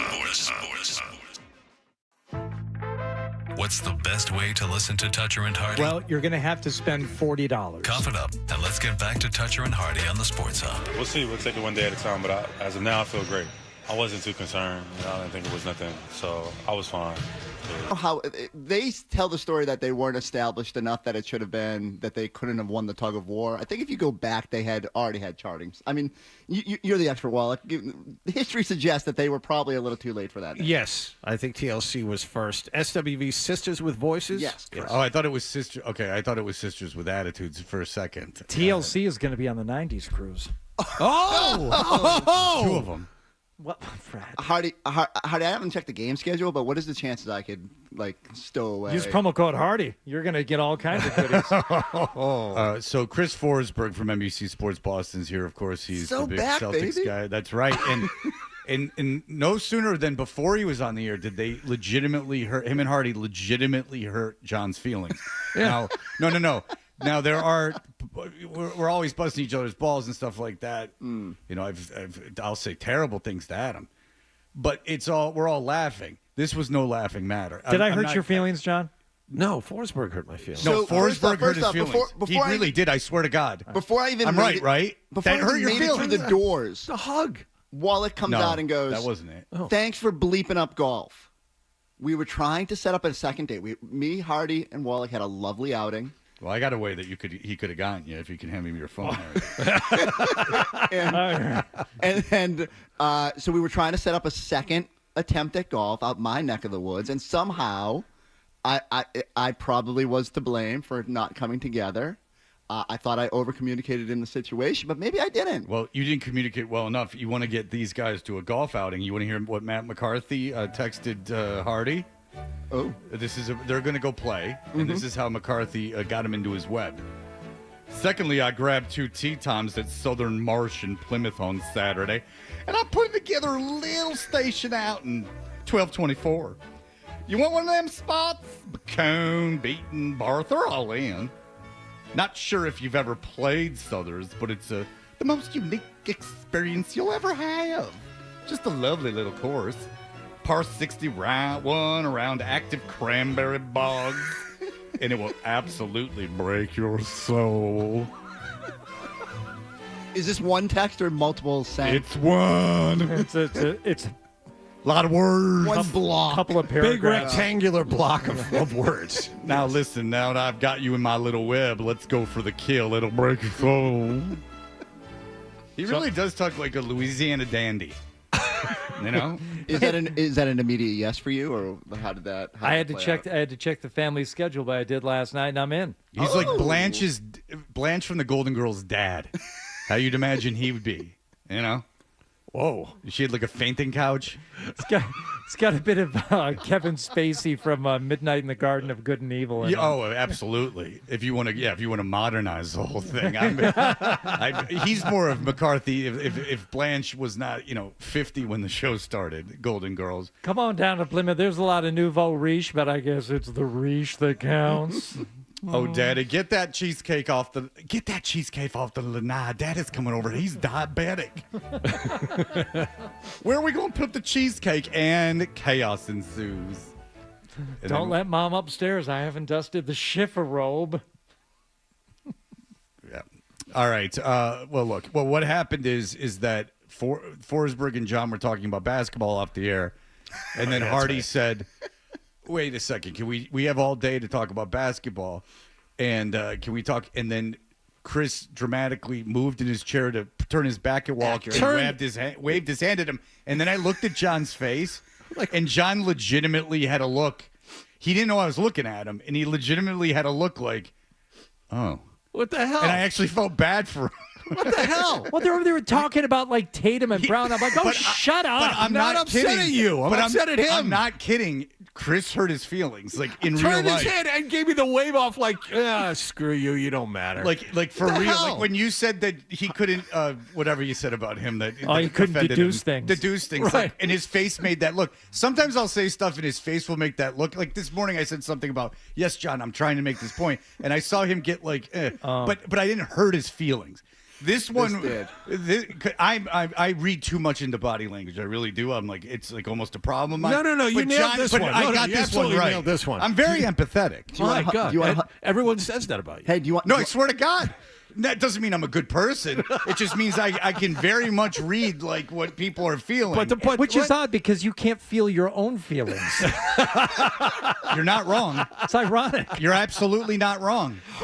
Bring the spotlight back over I've here. covered them. Hardy brought up a good point. He said we have all the next 40 minutes to talk basketball. But what that doesn't excuse the wave off. Yeah, you turned your back to him and waved does them not off. excuse the And I turning know- of the back and the but wave off. In all seriousness, I know you were kidding, but I just want you to know you did hurt his feelings. You want the hug in now? real life. No, No, we'll you wait can't until do after. it We can't- now. No, because it won't be genuine. No, he's not mad at you. Just in that moment, you hurt his feelings. And Well, he hurt my feelings before I even got in the damn door. He is yelling at me about golf. Yelling is strong.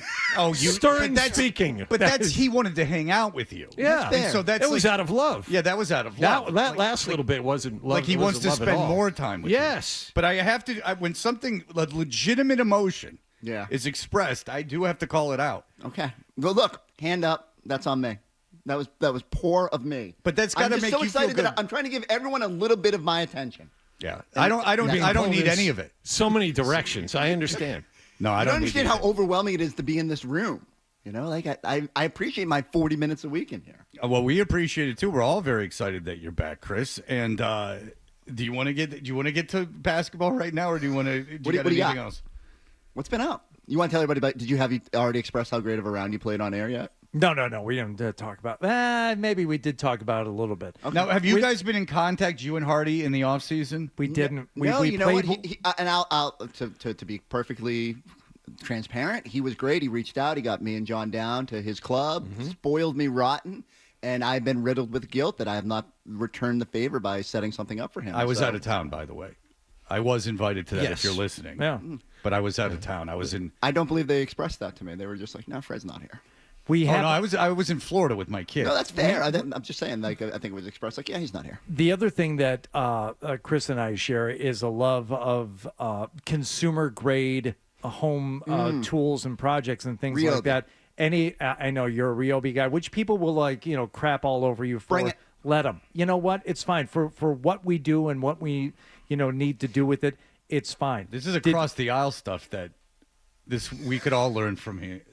Right. Despite your differences, you're willing to. You got to go Milwaukee. You got to do. No, you my don't. God. No, I'm a DeWalt guy. Yeah, cool. Yeah, and great, and there you should be if that's what you do for a living. But I've been very, very forward and open by embracing the Cobalt line, just for a few tools. People like, all right, can you it's dump that? ridiculous. Wallach, You want to clip that for the video for later. And do you have a house? Do you have, like the Harry Potter house? You're chosen into one of the Tool families. No, I have not. Look, I'm not a contractor. Yes, his was the band. I need to use mine once every couple of weeks maybe, and it's great. Did you pick up any new tools over the summer? Ooh, let's see. I bought a new. I had the framing nailer, and now I have the pin nailer. I built a. I almost swore. What? So it's gorgeous. Sometimes the framing nailer is just too much. What's a framing nailer? So it's like when you're building. If you were framing in a basement or whatever, it's 3-inch nails. What does framing mean? It's when you frame out, when you're building a wall or something, you got to frame it out. Why are you building a wall? Because you know what? And honestly, if we'd had this conversation 2 years ago, you'd be like, I can't even hang a picture frame. But then. You got bored. YouTube. A pandemic, really. And my buddy Sean had enough time. He's like, hey, do you want to build a bar? I was like, that sounds difficult. And he's like, no, it's actually pretty easy. And so we built a bar in the basement. It's actually where I do mahogany. TV from. No, God, no. Just plain 2x4s and 2x6s, nice and easy. I don't like that. Nothing fancy. No, because then you can dress it up. You can get like a tin front. There's no art. There's no art to it. What you can do, I'll show you the outdoor. You didn't vibe with the wood. I mean, no, you do the fake distressing. Did I ever show you the mantle that I built in our old place? And because Marcy wanted reclaimed Amish barnwood or something, and there's a lumberyard in Cambridge that sells stuff like that, and it's like, yeah, you can have this big block of wood for $300. And then you had to mold it into. No, I went across the street to a construction site where we used to live, where there was a bunch of strays laying around. Yeah, and he would hang out. He's one of them strays. He would hang around and just kick rocks with his skateboard. And they were like, hey, Hardy, what's up? And I did a little dumpster dive, and I got some boards out of there, and I went on DIY Redneck, showed me how to make your own what looks like a distressed fireplace mantle. Ooh. And it looks like when it's all done, it looks like a solid block of wood. But the fun part is once you have it all framed and put together, and you use glue and finishing nails, then you cover the seams and everything, sand it all down, and then you just beat the hell out of it with a chain and a hammer, and you give it the distressed look. Give it the distressed look, stain it, sand it again, beat it up. This is the whole point of the Goldfinch, the book by Donna Tartt. I need to see some pictures. This kid works at a place where they have old furniture, and they refurbish old furniture, and that's what Scum does. Is that they go in and they fake distress the wood, and they sell it to these people who don't know any better. Then someone comes over. They goes, "This is not a Napoleonic situation." No. Hardy is showing a picture of his work to Chris, and Chris is very. It looks like a solid block of wood, right? Can I say something though? In all seriousness, you guys are offending hardcore wood people because their whole thing is the art of taking the ancient wood and crafting it the wood's part of the craft, right? Like that you're working with it instead of working against it. I'm not lying. There are going to be You're very empathetic to the hardcore wood people. Yeah, I'm empathetic to everyone. That's why I probably He's defending big wood. No, No. Quite the opposite, John. I think Chris and I like doing things that we could probably pay to have done or just buy one. But it's that challenge, and it's that thing, Fred, that you said you're kind of lacking that joy or that experience of just accomplishing something. What am I ever going to do with that? Why do I need to? Well, you don't need to. It's just it's this feeling you get when you've done something and you've created something from nothing. What's it feel like? Yeah. And whether it's improving your putting stroke or it's building a bar in your basement. All the same. So 2 years ago, our deck was. You could get a divorce. No, that's how I saved my marriage. Give you a good feeling. Fills up a lot of time. Yeah. This seems like I've been in a relationship for a really long time. I need to have these activities to not go insane. Well, put it this way: before the bad weather arrives, let us get a round of golf. Trying to get laid will fill a lot of this time up. Mistake the first time. Yeah. Oh, there you go. Do you want to help me build a golf simulator? Yes. Yeah. Oh boy. All right. Brian has to weigh in. He can't. He's fit to be tied. Brian, go ahead. You know what? I want to go back to when Chris, turned his back on John. I'm very glad that this happened. You know why? Because Chris turned his back on John like John turned his back on his religion. And I'm glad. Yeah, there you go. All right. Machi. All right. So you're making a golf simulator. So I would say this. I don't want to put my wife in a bad spot. She said there was some stuff that needed to be done around the house. I rebuilt our deck last year. It is not toppled over. We've done a lot of work in the backyard, and I just said, at some point, it's my turn to build a little something for me. So you're gonna build a structure to house the golf simulator. Correct, and it's a little daunting. There's some rules and regulations about the town about how big it can be without a permit, and I got to make sure I just follow get the those zoning rules. done. Get it permitted.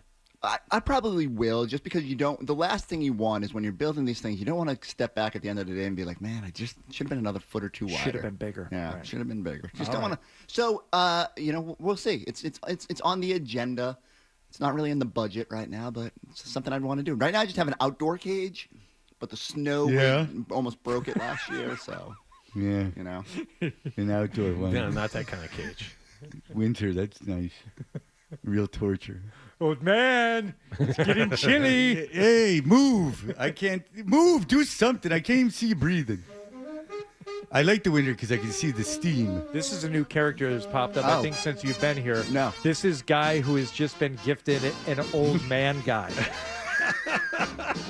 Look what I got for you. He ain't fussing about nothing. I brought you an old man. Thank you. Poke him with a stick.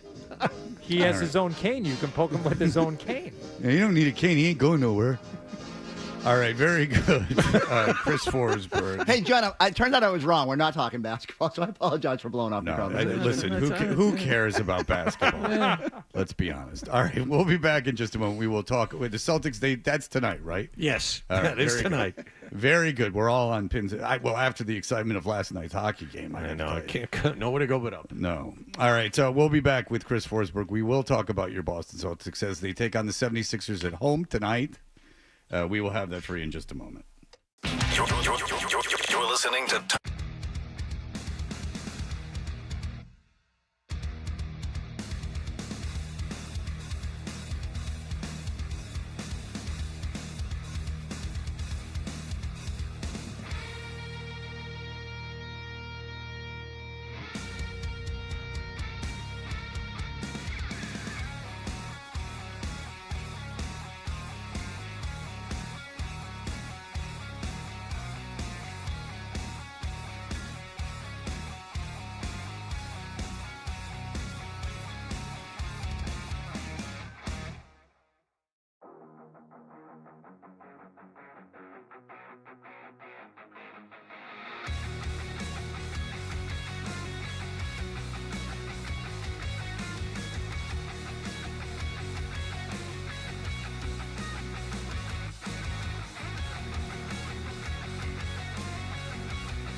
Because it's a thing. All right. You know what I'm talking about. Sure. No idea what you're talking about. Here's more of The Thing on the Already, the Celtics tip off tonight, 7:30 at home against the 76ers. You going to be there, Chris? I am. I'm excited. Are you going to be like amongst the people? I do not know if we'll go outside, but I will be. Yeah, we have our little concourse set up so everybody can come say hi. And if you're mad about the last segment and are like a DeWalt person, come throw something at me. All right. And so, first of all, there's these rumblings about Tatum coming back this season. What? There are rumblings, whether you want to admit it or not. From him saying that he has a date in mind. Exactly. Yeah, no, he's doing everything he can to make people understand that, you know what, I stayed here all summer. I worked out. Here I am at the Patriots game. Here I am at Patriots training camp. So here's the thing. When it originally happened, I was the first one to come out and be like, no way. Like, you don't even take a chance at putting him out there. What I didn't know is that, within 12 hours of this thing happening, he's on the operating table, that they did everything in their power to give him every chance to make a faster recovery than, I guess, what you would normally think is possible from this injury. Now, there's still a ton of hurdles to go, and as much as it's fun seeing him dunk in a practice or walking off a court and doing all these things, there's still obstacles to go. And yet you can't tell me, we're watching these videos of what he's doing now, and that 4 more months from now, February, March, whatever you want to say, that he wouldn't be close to ready to play basketball. And so again, there'll be a bunch of different, does he continue to make incredible progress? Does he continue to look as good as he does? A lot of boxes to check, but I just at this point I just keep moving it up. I thought it was going to be March. I think the Day Circle was the day after his birthday, and I wonder and that's in March, and I wonder if he's going to get back even faster than that. But I mean, you saw Lillard tore an Achilles, you saw Halliburton tore an Achilles during the playoffs last year. Both of those teams were quick to point, okay, you're not going to see those guys next year. Celtics have been very, very quiet about this. The way I explain this to everybody is the Celtics never put a ceiling on anything. So they're not going to put a ceiling on what this year's team is capable of, even as everyone sits there and says, oh, they have all these losses. It's going to be harder for them to maintain their success. And they look at Tatum and they're like, we're not going to unequivocally just say you're out for the year. Like, what good does that do? Why do you take away someone's hope and motivation? Let him rehab at his own pace, which has been, he's clearly attacking this thing. And we'll see where it takes them. It's going to be obviously a huge start of the season for Jaylen Brown, as he is now the guy. And we saw him at Celtics Media Day, which you must have been there. Oh, yeah. He was across the street. He got interviews. Yeah. He was where the players were. We got an interview. Where were you? GBH building, back corner office. Oh, no, I was in GBH building. I'm in a theater. Oh, all right. Yeah, I'll show you. Whatever. Brown seems to be embracing this role, and they had social media people following him around. But it's make no mistake about it. He is tasked with being the guy on this team. So how do you think he handles this? Couldn't you tell there was almost a difference in the tone of his voice about he's always been a leader, but I just think he understands the magnitude of this season where.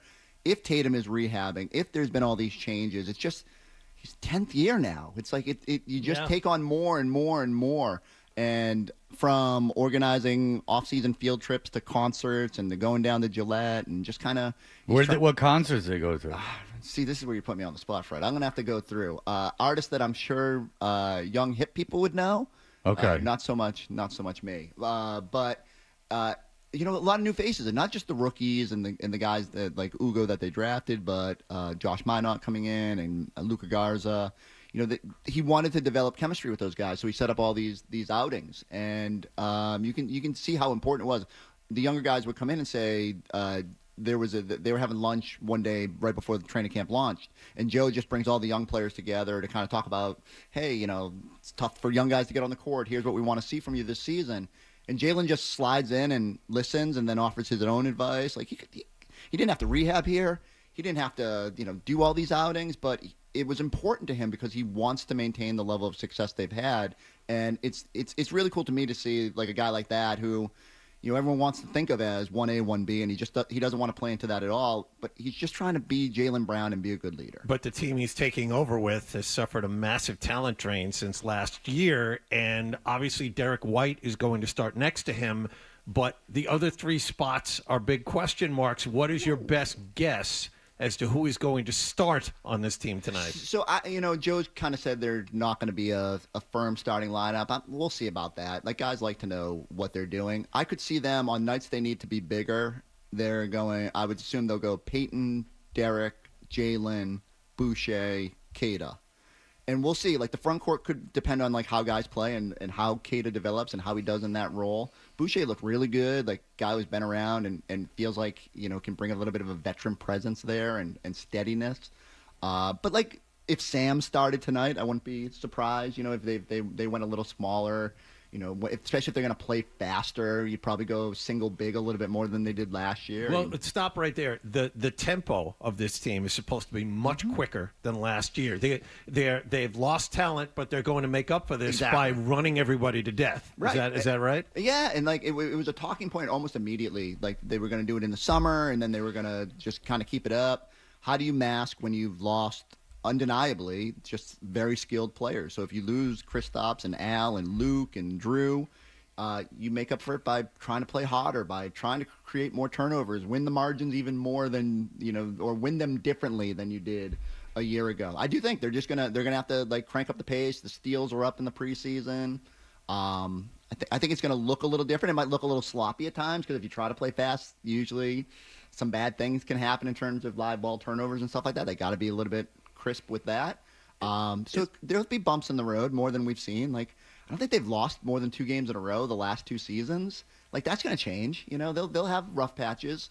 But if Derek and Jalen and Peyton stay healthy, and that's hard to say because Jalen's already dealing with this hamstring. But if those guys stay healthy for more often than not this season, like they'll be in the mix. The East is just so bad. It's just they'll be there, not just because the East is bad, but because there's still more talent remaining. We focus so much on what they lost that we don't put enough stock in what they've got. Is there any chance like that we see something really crazy? I don't know if it was Mazzulla himself who said it or somebody was just kind of theorizing that they're going to play so fast they may turn to something that almost resembling hockey shifts. Like you're going to have guys out there playing for like 2 minutes and not just, the end of the bench guys, but guys out there running so hard and so fast that they're going to be subbing like all the time. So I think Jordan Walsh said like that they had experimented with that at some point during the preseason or whatever, and Joe came out and quickly said it would not happen like that. But that's probably. But yet, I think the premise of it is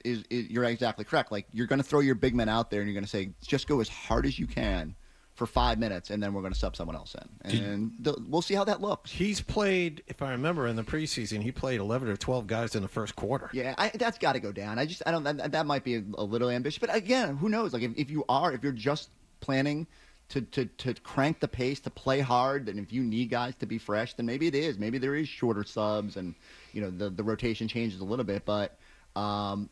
I don't know. Like Peyton's going to play. Peyton and all these guys that maybe had their minutes managed a little bit in the preseason are going to play way more because they're your guys and they've been around and they know how to win. And so I just think those minutes are going to climb. The interesting part to me is like so Tom Thibodeau was out at practice the other day and everyone's like, oh God, is Joe going to go 48 minutes with all these guys now? And I don't think he's going to get that drastic, but I do wonder if invariably the minutes for some of your best players will go up a little bit. You got to tread cautiously. You don't want to run them into the ground. But you do have to lean on your best players. Did you play in that game? My daughter was getting her braces off, and she spared me. And I don't know if I would have played anyway. I am not very good at basketball. So wow, he thinks you're a loser then. You're just the kind of guy you wanted in that game. I will say so. One thing, and Hardy, not to invariably bring the conversation back to golf, but one of the things I really enjoy is golfing with people that are better than me because it shows you a level, one, that should inspire you to get to that level, and two, like it just teaches you something. And so I love the idea of going against really good players in any sport. Yep. And so you want to kick my butt? That happens every week in golf. Like, cool. Like I'm not going to. It's not going to. They were pressing. But yeah, I know against girls. Yeah, they were pressing full court and trapping for all 12 minutes. Against old people and girls. Just a reminder of how good those guys are. No. I have zero problems with it. You don't think it was a hard-on move? What's that? You don't think it was a hard-on move by Missoula? Like he was trying to be like a tough guy? I think there was some level of, hey, look, you asked these silly questions. Look how good we are. We know what we're doing. But I also think he did embrace the right idea of like, I guess there was a lot of trash talking on that court. Some maybe before the scoreboard got lit up, but I think he just likes seeing people on a human level in terms of like their competitiveness in a situation where he has the decided advantage. Now, undeniably, but I don't. Some people were like, "Oh, it's so bullying." I never took. I don't think it's bullying. I just think it's being a hard on. The people that got to experience it and who came away raving about the experience thought it was a negative in any way. No, I think that they were embarrassed and are trying to spin it into something else. But But I do have this question to you, and it's because you know Missoula far better than me. You're in this situation and they're trying super hard. It's not even that they played you. It's just that they're like trying super hard. And if you went to the Y and there were people full court pressing and trapping, you'd be like, all right, get out of here. Like, what the hell are you doing? If someone just elbowed Missoula and knocked his teeth out, he probably would have loved it. See, why did no one do that? Someone should have done it. And that was actually my first question when I saw someone from the game afterward. I said, did anyone just like knock him down? Like, or even when someone's taking a three, you just. Yeah, right. Like just they're going to play that way, I'm just maybe muck it up a little bit. Because even if you went to like the Brighton Y, well, that's a bad example. If you went to Brighton Y, if you went to the Brighton Y and you went with a friend and you're like, we're playing, and you go, hey guys, like we're gonna full court press and trap, you're gonna get elbowed in the face. Like there's gonna be some kind of pushback that you like. What are you doing? This is ridiculous. You can't just. You got to do something. Yeah. And if it's Missoula that's doing it, like if he's up on you and you have the ball and he's going, take the ball and slash down, catch him with an elbow. Even if you have designs to do that, sometimes they're just too quick and too good to make it happen. But that might be the most embarrassing thing if you went to really like give him a cheap shot, elbow him, and then you spin around and it just hit it. I bring this up a million times, but invariably there's always a guest that hasn't heard it. So I played against Super Friends in high school, like our AAU team in some weird situation got Weber and Rose's AAU team. Ooh. And we couldn't bring the ball up court. And they weren't even full court pressing. It was just man on man, like just taking you from in. It was just a man on man. Like if we all ran down, they ran down with us. So what'd you do? We just got killed. And Seth Hoffman on our team was like number 2 after the game in 3-point, not percentage, 3-point makes. Cause he we lost like 100-6. But Hoffman was just taking these half-court shots, and, 2 went in. So, he was just hucking everything up, from half-court, just inside the half-court. Yeah. He would just chuck it up because there was what were we going to do? There was nothing we could do. So, I've been there. Now, did I throw an elbow? No, I just wanted it to end. I just wanted to – but they were playing a competitive game of basketball where there was a trophy at the end. So, you just kind of went, this is kind of interesting. It was humbling. The idea of not getting the ball, not being able to dribble, that's the thing. It's not getting dunked on, and it's not any of that. It was that, You're not even really going to be allowed to play any part of this game. You're going to baseball pass off the baseline. Hopefully someone catches it and just turns and chucks something up. Seth Hoffman in that, whose brother was on Saved by the Bell, played Jesse's stepbrother. All right. Thank you, Chris Forsberg.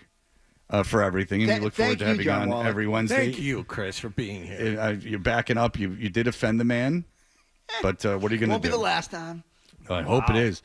Pablo Torre is going to join us. He has got the leaked audio that the NFL is not claiming, and he will join us at 9 o'clock, so we're looking forward to that. Thank you, Chris. We'll be right back here with the headlines.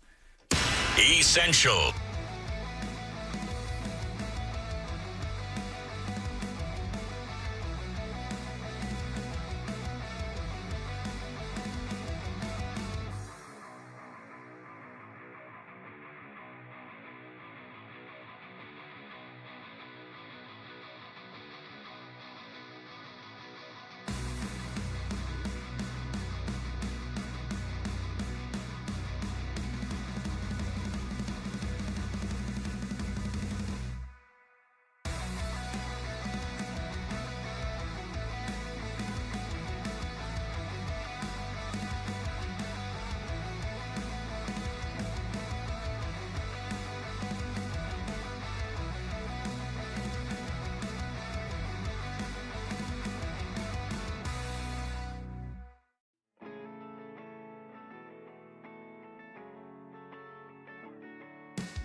Already at the end of this segment, we got a chance for you to win tickets to see the Bruins at TD Garden tomorrow night. Yeah, tomorrow is Thursday. Tomorrow night.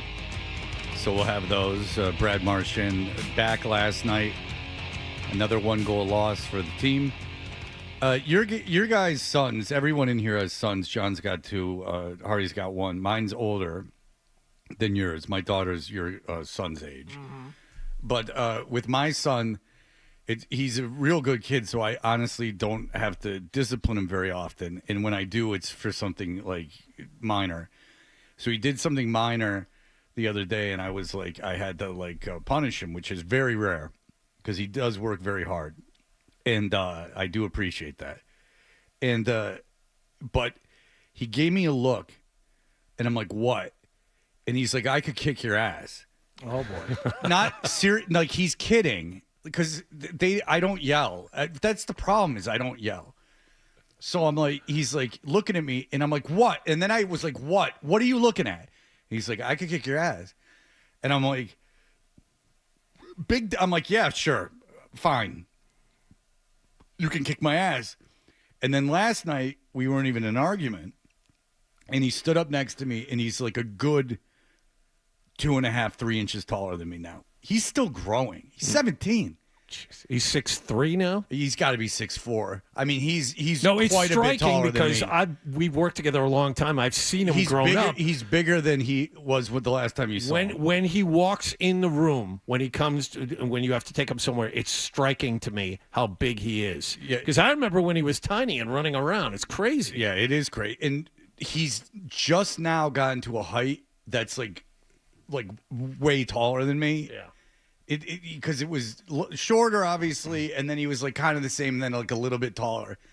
But over the last 6 months, he's gotten like a 4 head taller than me. Like, so you've got to figure 2.5 inches taller than me. So I don't think he's as strong as me because he's growing so much. He has a lot to lose, though. Can't be wrestling and get that left shoulder pinned. You know what I'm saying? Well, I can't touch him. Yeah. So what's going to happen? But I think there is a moment. Now, I was not around my father as much as Miles was around me, so I don't recall. I remember my father, getting mad at me in high school and, pinning me to a wall, and I was like, Jesus Christ, this guy's strong. But, and then they're old, and then, what's the point? Then they're old, and what are you going to do? And they're not the parenting world evolves as you move out of the house, if you move out of the house, Ryan. And, but there is that moment where I saw him, lose a little respect for me. Because I think it clicked in his head that, he can't make me do anything, which ultimately is true of any child. You can't make them do anything. There can be, because really, if you thought about it and you go, I'm going to ground you, and they go, no, you're not, and they just leave. And say you call the cops or something, they're like a truant. Then the cops take them and they have them forever as long as they have them. Then they let them out, and you go, you're grounded, and they go, no, I'm not. And they just take off again. There is a certain, now you're a scofflaw, and this isn't the way that you want to live your life. But I do think there's a point in an adolescent's mind, and it probably usually happens younger than this, where they realize this guy's not such a big deal. What? I'm bigger than him. What's he going to do to me? And I think I reached that. There was a look in his eye, and then he goes, I could kick your ass. And I'm like, probably. Yeah. I don't know.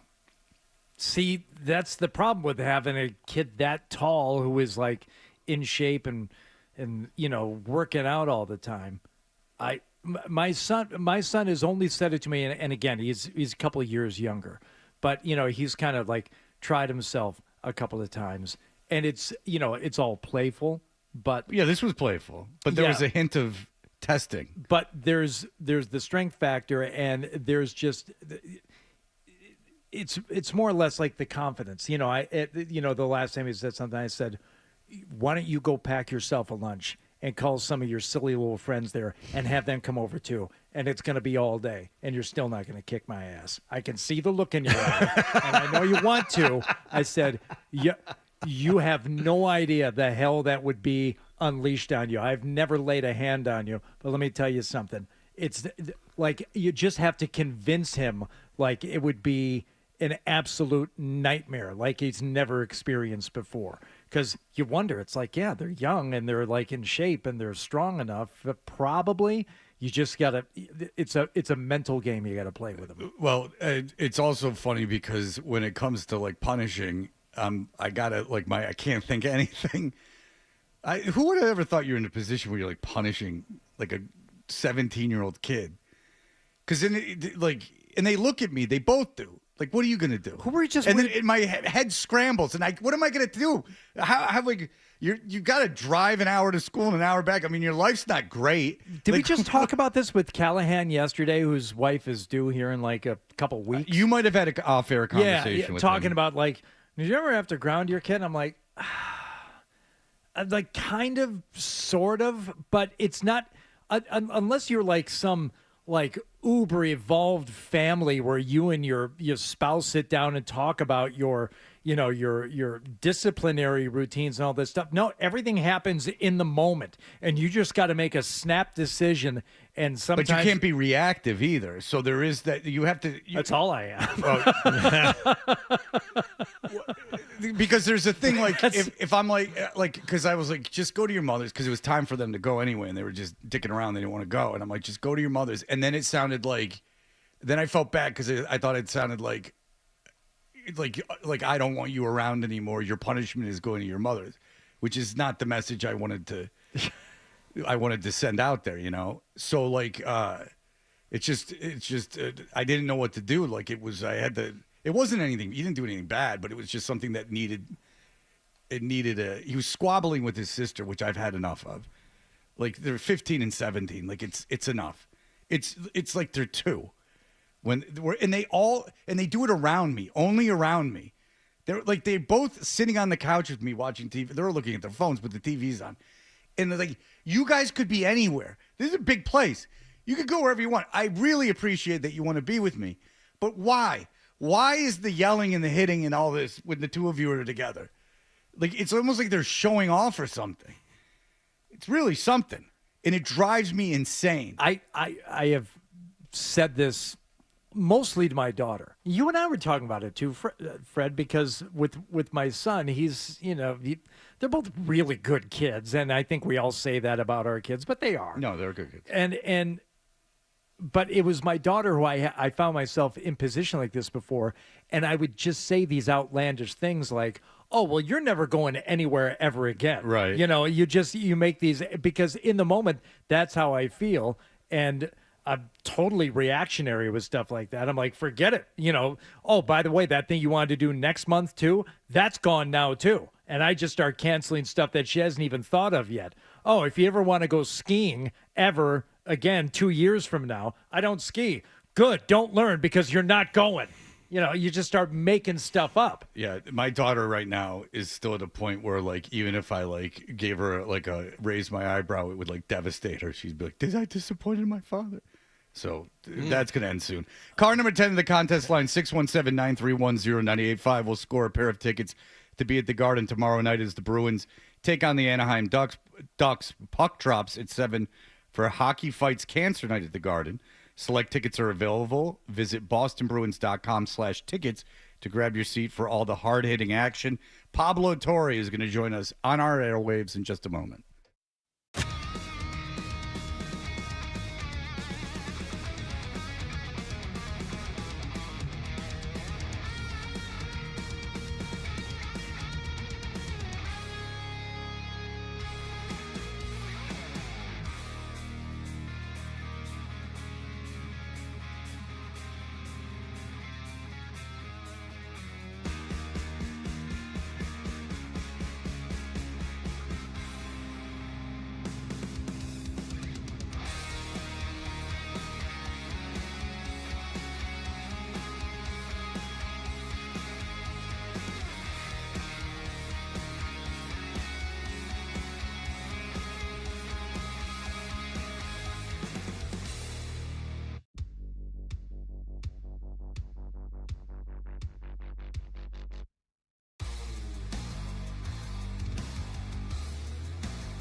Sports Hub headlines. Presented by Celsius Energy Drinks. Brad Marchand had a pair of assists in his return to TD Garden, and Florida scored a fluke goal with 25.7 seconds left to beat the Bruins 4-3. Marchand openly crying on the bench during a video tribute to him in the first period. And then it hit me. I knew it would at some point, and I just tried to avoid it, to be honest with you. I knew it was going to come at some point, and it was going to be a lot. But there's just so many emotions coming back here just with, it's tough because I'm so grateful for the opportunity that I'm in and to be with an incredible group again. Morgan Geekie had tied the game with the goaltender pulled in 1:31 left, and then a little over a minute later, Carter Verhaeghe's shot hit the post, deflected off Andrew Peek's skate, and then went back into the net. The Bruins have lost 5 in a row. They're 3-5 on the season. They play Anaheim at the Garden tomorrow night. That building will be used for basketball this evening as the Celtics open up their regular season against Philadelphia. Grandy and Max have the pregame at 7 and the tip-off at 7:30 here on 98.5 The Sports Hub. Jaylen Brown participated fully in practice yesterday. He's listed as questionable. Joel Embiid is in and Paul George is out for the visitors. Patriots will be back at practice today as they begin to get ready for a home game against Cleveland this Sunday. And Bill Belichick yesterday is over one hurdle for nomination to election to the Pro Football Hall of Fame. He is now one of 12 coaching candidates that are possible for election this winter. Sports Hub headlines are brought to you by John Sewer and Drain Cleaning. With over 50 trucks on the road, because your clogged drain is their emergency, go to johnsewer.com. I'm John Wallach on Boston's Home for Sports, 98.5 The Sports Hub. Your next update at 9:30. Mays under center, Moss in on. Drake May. Throws down a little. Drake rolls well, breaking traffic. Off balance, throw in the end zone. Caught by Good pass is going to be. Oh! Drake May plays on one station in Boston. Here's another Drake May moment. Drake May. 98.5 The Sports Hub. And we're back. Toucher and Hardy on the Sports Hub. Hey, we're Toucher and Hardy on YouTube. Subscribe to 98.5 The Sports Hub on YouTube. Pablo Torre, who has been kind enough to do our show. I praised him. Oh, did I praise him the last time he was on? And I was mocked by the people that run that podcast site of his. Pablo Torre finds out, by the way, is the podcast. Pablo, you're a hero. Thank you for joining us. I come here not to be praised, but I certainly do welcome it. Thank you for having me back. Okay, so does Dan Lebitard own the company that you are employed by? Yes, Meadowlark Media. He is my business partner, my boss, the sweatiest man in my life. All these things are true. All right, listen to what he said about me praising you. Oh, Here is a little clip of him. If I tell you the Sports Hub in Boston was talking about this feud between Pablo Torre finds out, Bill Belichick, and Bill Simmons, can you tell me where you think the Sports Hub in Boston would side in this particular feud? Pablo, anything you need from me, baby. You reach out. We're all here for you. We got your back. Pablo Torre, the greatest sports journalist in the world. That's just shocking to hear. Like a all turn of at the end. The 50 cent in the world. What does he mean by that? Yeah. And then you're just going to melt in his journalistic breath. Anything you need from me, baby. Billy, why are you shaking your head? I don't know what I just heard. It's an odd turn there. Pablo, is there a professional jealousy between you and your Meadowlark Media? I mean, all I did was praise, and I'm being mocked for it, Pablo. You know, I will say this to your enduring credit, and it should be enduring, as in this should be immortalized forever in the minds of all who care about journalism. You are an early adopter of the fact that my journalism might even be a real thing. That was back in the spring when we last talked, I think, because of the original sort of set of episodes we did about Belichick and Jordan Hudson et al. And I don't know. I think history will smile upon you, man. I think history will smile upon you, and Lebitard shall be reduced to a smoldering pile of sweaty rubble. Well, when it comes to like praising you, Pablo, which is a subject you don't seem to shy away from, I was listening to I think it was This American Life. It was an Ira Glass production. And he was talking about you and saying how you guys had done some work together.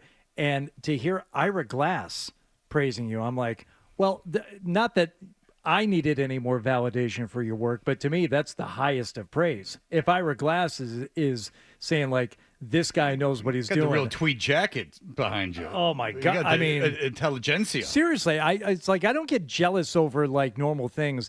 The fact that Ira Glass was talking about you like that, I'm like, I wonder if Ira Glass would ever mention me in such reverent tones, because that would make me feel complete. So I'm gonna do the thing that I can obnoxiously do in a way that has been established to be quite obnoxious. I'm gonna go and tell Ira Glass that he should listen to today's show on 98.5 The Sports Hub because he comes up. Part of what I do, and yes, look, part of I think the amusement of all of this is, I do a show that reads on some level as highbrow. And so when I do stuff that reads as lowbrow, various people in my business are like, what are you doing? And then even worse for those people, when you guys, the people on Boston Sports Radio, the finest sports radio show, I would argue, in the New England area. No one's going to argue with you. No argument. Without any journalistic compromise on my part saying that. I think there is wait a minute. So why is this resonating? What's happening here? Is this all a bit?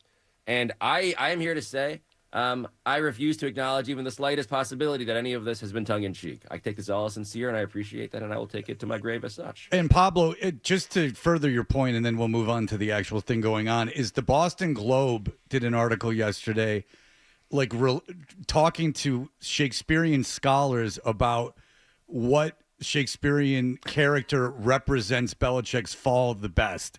So, I mean, you saw it from the beginning, and it to me, it's this is not hyperbole. To me, it's the most fascinating story since in 20 years I've been doing this, because it is Shakespearean and it is tragic. And it's almost like at a certain point, you're just like, dude, you could really help this out by just being a person. Get it together. Yeah, just get it together. But, he's a bully and a prick, but whatever. I'm saying that, not Pablo. So Pablo, King Lear, by the way, is my choice. Okay, King Lear. There was a character I'd never heard of, to be honest with you. I'm not a Shakespearean We didn't scholar. read the whole article. No, I did. No. Boring up to a point. The one that seemed the best was about a Roman emperor that went to a smaller, I don't know.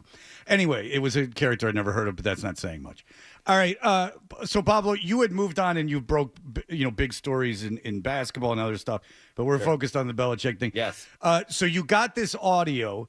Where was the audio from, and what is going on in that audio? We've played it, but just kind of take us through it.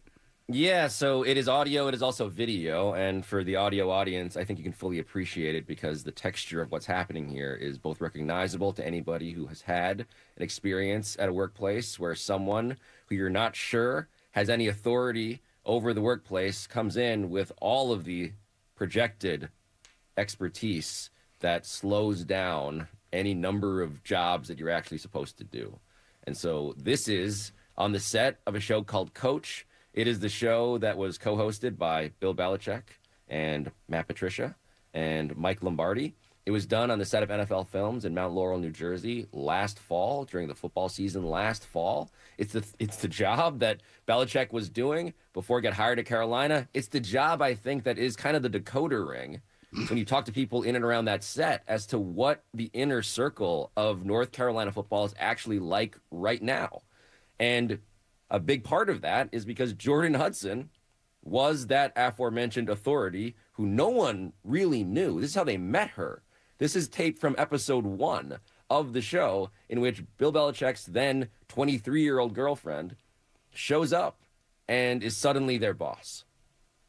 Which is fascinating on a couple levels. One, if you put yourself in the shoes of a 23-year-old that wanted to get into the entertainment industry, you would think that you would just sit and watch before you started butting in with your own opinions. But she didn't know about Adobe Photoshop, so you have to give her credit for that. And then, but what's even more interesting is Belichick's noises he makes are fascinating. That he didn't know it was a live mic, and both of them are having a conversation about how to do television right, not knowing they have a mic on their lapel, is also interesting. But his acquiescence to her, his just going with what she says, is really interesting. You know, it does show a dynamic of their relationship that we have not seen. What was your take on that? Yeah, look, Belichick's, his whole motto, as you guys know as well as anybody, is do your job. And so all these people are there to do their job. These are the graphic designers, producers, people who put microphones onto your collar to record your voice into a control room. And Belichick is sitting there almost quietly, but occasionally just sort of literally throat clearing as Jordan Hudson takes the controls. And when you say that this is all, I should be very clear about this. This is video that was never released. This is audio that had never been heard before publicly until I published it. And the reason I did was because it is this window into what it's like around Bill Belichick, age 73 right now, in which the guy who used to yell, do your job at people, is letting his young girlfriend, and again, it's not the age gap thing, although that's certainly part of the texture, it's power. Who does he give power to in his new life as a public figure? And in this control room, in this set, in this scene, what you get is Belichick trusting Jordan Hudson to boss everybody around, even though, in this case, she reveals that she does not actually know nearly as much as she is saying, as she is insulting and condescending to the various people whose jobs it is to actually work on the show. And also, to your point, she is whispering to him, but whispering directly into a live microphone. Stunning.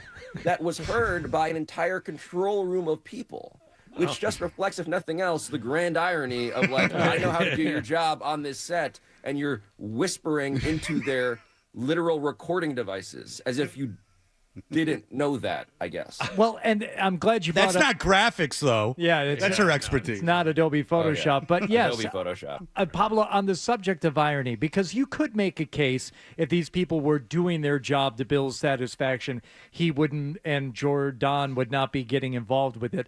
But I think the greater irony is when all this is going on and they're sitting down and they're having arguments about the graphics and they're doing this TV show, all this time, Bill's not doing his job. And if Bill were doing his job better from the moment he accepted the job at North Carolina, when it came to recruiting, when it came to building relationships with players and the families and keeping an eye on Lombardi and the players he was bringing in, they wouldn't be in this mess. Nobody would care about any of this stuff because he would be coaching a football team with a winning record that somehow looked like it was on the ascendance. But since Bill is the one not doing his job, instead he's being consumed with all this other stuff, that's why we find ourselves talking about it. Well, in fairness, this was before the North Carolina job, correct? Oh, this was the job he had in the fall of 24. He gets hired in December 24. Okay. But here's the parallel, and I'm actually really glad you brought up why this feels like the story of today. It's because what I'm reporting is that it is the story of today. This is what it's like around him now. There are Matt Patricia in this video, by the way. There's a producer in the video on our YouTube channel, and there's Matt Patricia, and both of them are just silently staring into the desk as they have to listen to Jordan Hudson go on and on in front of Bill Belichick while Bill Belichick does nothing to corral this entire experience. And so part of the thing about the inner circle is that who Belichick trusts. Look, it's Mike Lombardi on the football side. Mike Lombardi was on this set, by the way, rolling his eyes at Jordan Hudson. Mike Lombardi, we separately report in this episode, is the person who told multiple people, this is a follow-up to my original reporting that became the thing that I released and got known for and then got killed for.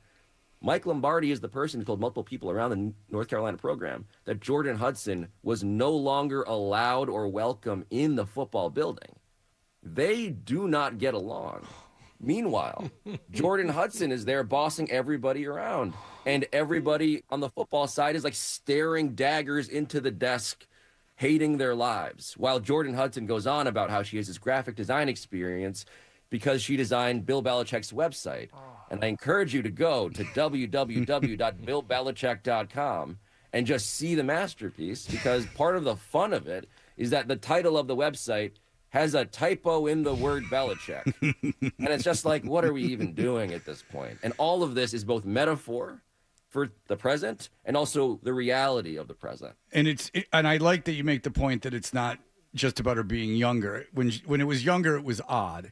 And then when I knew something was afoot is when the Instagram photos started coming out, because I'm like, there's no way in a million years I'd let a girl put these photos of me up, like, let alone I'm not Bill Belichick. And then it spun into this thing. So it is about like just this guy that gave this facade of being this, like, real alpha leader type that, was smarter than everyone and talked down to everyone. In reality now is just being led by the hand by a 24-year-old girl who doesn't know what she's doing and who is almost comically bad at these roles she's trying to play for him, right? Like the PR job that she's done for him couldn't have gone worse. That's not wrong saying that, correct? Oh, this video is the thing that explains the CBS interview. So CBS, by the way, I am told, CBS this morning, Sunday morning, had more than a half hour of footage that they could have released about Jordan Hudson that is not entirely dissimilar from what I released. Simultaneously, you may recall this Hulu docuseries, which was announced. Jordan Hudson was the person who signed off on the paperwork. You can go file records requests and see that. It's Jordan Hudson signing off on that because she's the chief operating officer of this whole media enterprise with Belichick. What happens there, of course, is that the team is so horrible that they don't want to do the docuseries episodically anymore, so the deal is dead. That was the deal that Jordan Hudson had engineered because she didn't want to do Hard Knocks with NFL Films, right? And so the question has always been, if you were to do an honest portrayal of what it's like to be in the room in a docuseries format around Belichick in the present tense, age 73, with this young woman whose age is, to me, secondary, if not tertiary, to the actual question of control. Who controls this program now? What you would get is something like the video that I published, which is, again, not a thing where I'm like, oh my God, look at this pull quote. It is, feel the unbelievably funny, for us, tension of having to coexist in this strange bubble in which no one will tell Belichick no, and the people who keep on telling him yes are Michael Lombardi and Jordan Hudson. Which leads to the question, if Michael Lombardi was smarter, could someone smarter, because Lombardi is an idiot. I mean, an idiot. You read that dumb thing he sent to the boosters. It read like a sixth grade book report with his mile-long quotes. But if there was someone smarter who could challenge Bill a little bit, are you, based on what you've heard and what you know, could that have, is Lombardi like a perfect stooge for this all gaining momentum? I think there is Bill Belichick with two angels, so to speak, on his shoulders. And he has chosen two people who uniquely and desperately need him to be employed. And that is the dynamic here. The greatest coach of all time, when he was in New England, as you guys covered his run, his tenure, his dynasty as this archetype of one way of doing things. What you now see is what happens when that support system, the structure, and look, I'm not here to take sides in the Kraft versus Belichick thing, but clearly the Patriots organization had a structure around him. He had confidants and advisors, assistants around that building who did not like, by the way, Michael Lombardi. And some of the people in that building, their job was to counterbalance what Bill did not know and could not know. One of them being how to read a room, others being, how does this guy who, again, Kraft called him an idiot savant. So that means that there are some deficiencies that needed to be compensated for by others around the building. The Patriots provided that to the tune of the greatest run in modern football. Removed from that, left to his own devices and these two angels on his shoulder, you get North Carolina football. Oh, it's so great. So in terms of his ongoing employment in North Carolina, do you think they have smoothed things to the point right now? I mean, we all saw the statements. They were very brief from Bubba and from Bill to make it look like everything's fine and everything's going along. Will it continue that way, do you think, Pablo, at least for this season? I said that the line should be set at one season, and I've always leaned under. I think right now the question, if you're North Carolina, is sunk cost, meaning the all-in investment into the Bill Belichick's administration is over $59 million. So that's, by the way, one of the finest public institutions of education in America. Right. This is taxpayer money, public money, right? Belichick, the number one highest paid public employee in North Carolina. Michael Lombardi, the 6th highest paid. Bubba Cunningham, it's worth remembering here, the AD of North Carolina did not want Belichick. The chancellor of the university did. Another member of the board of trustees did. Those two people, I just can only imagine the I told you so's that may be going their way, either behind their back or to their faces at North Carolina, as the biggest mess in college sports is now on their doorstep. But for me, the question is, in the offseason, as North Carolina literally cannot beat a Power 4 team, they're getting blown out all of the time. What do you do with that? Can you cut ties? Can you figure out an exit? I think that is likely, but the stubbornness of not wanting to refuse, or rather the stubbornness of just denying that this entire thing is a loss that you have to take. There is a bit of a metaphor in that too. Like when you just acknowledge this was a whole mess and we should never have done it. I use this as a life lesson to my kids. They know I'm obsessed with it, but I'm like, this is a great lesson. I mean, it just, the inclination to treat people poorly while you're having success, like that's not, and also when you're, like you said, when you're just surrounding yourself with people that won't tell you no, that leaves you open. No one's perfect. No one has the intelligence to do everything. Like you need like a village. Correct. And so in that refusal and that, ego is just so great to see taken down. All right. Well, Pablo Torre, no matter what Dan Le Batard says, I think you're the best. And if that exposes me to slings and arrows, I will take them. Pablo Torre finds out he's doing God's work. Pablo Torre, thank you so much. In all seriousness, thank you so much for coming on. We love having you on and appreciate it. In all seriousness, love talking to you guys. And also in all seriousness, I wish you were my boss. Yeah, I know. It seems like I'm like way smarter. No, I'm just kidding. All right. Pablo Torre, thank you so much for the time, sir. Thanks, guys. Talk to you soon. I appreciate it. There you go. Pablo Torre. Did I say in all seriousness too much? No. I don't think so. No. I thought maybe he was making a point at the end. No. No. Thank you. I think he genuinely likes you. I like him. I really do. I really like him. I think he's the perfect guy for this because he's super smart and very articulate. And he doesn't care. And he's also not mean. Like, that's the thing. Like, I'm super mean and dumb. So, like, when I make fun of this, it's just very crass and base. But, like, when he exposes this stuff, like, he's just so good at it. You know? No, he lets the facts do the talking for exactly. him. That's the difference. I mean, and he's just encapsulates everything very well. All right, we'll be back in just a moment. Toucher and Hardy will be right back.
No, I got an idea for a bit. The email bit. We should do the email bit. It's a great idea. Let's do the email bit. All right, 98.5 The Sports Hub. We are Toucher and Hardy. You can find our email addresses on 985thesportshub.com. You can follow us on social media at 985, at Toucher and Hardy. I'm sorry, I guess traffic's really bad. At Toucher and Hardy, you can follow at Hardy985 on socials, and you can follow at Fred Toucher. We are nearing What does traffic 26,000. What does traffic being bad have to do with you stumbling and stuttering all over your words? I was distracted by the shot of the road. Oh, all right. It was making me, it was distracting me. All right. I was so tuned into the Pablo interview that He's now great. I needed a little bit of a break. I got some Blind Scott ones here. Cool. I'll just start with those, and then you feel free to jump in. I have one long one at the end, but it's worth it. Very good. All right. So we were talking about how my kid, he was like, I could kick your ass.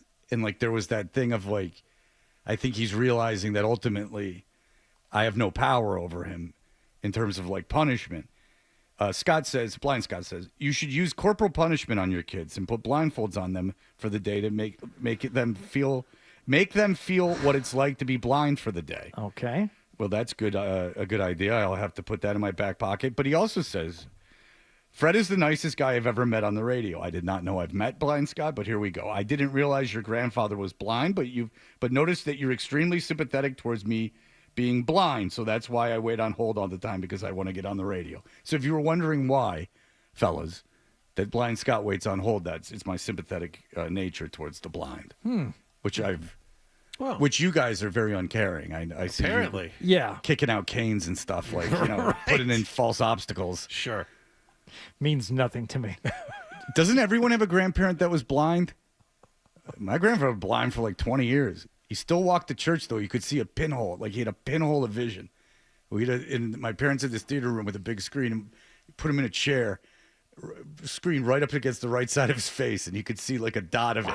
Yeah. No, I don't think there's any blindness in my family. So he'd walk to church in OTB and then walk back. And that was what he did every day. And he tried to paint the house, and it was all the paint stopped at knee level because he couldn't see. As funny. We discussed earlier in the show, this is not the long email, but we discussed earlier in the show that I will be playing golf at Southers Marsh with Matt McCarthy and a group of Sports Hub people on Saturday. And it's going to break your soul. That's what Matt McCarthy said. Yes. Bill says, living in Plymouth, Southers Marsh is probably the course I play the most. It's a pretty course. Cranberry harvesting this time of year really enhances the beauty. Oh, and does it ever enhance it?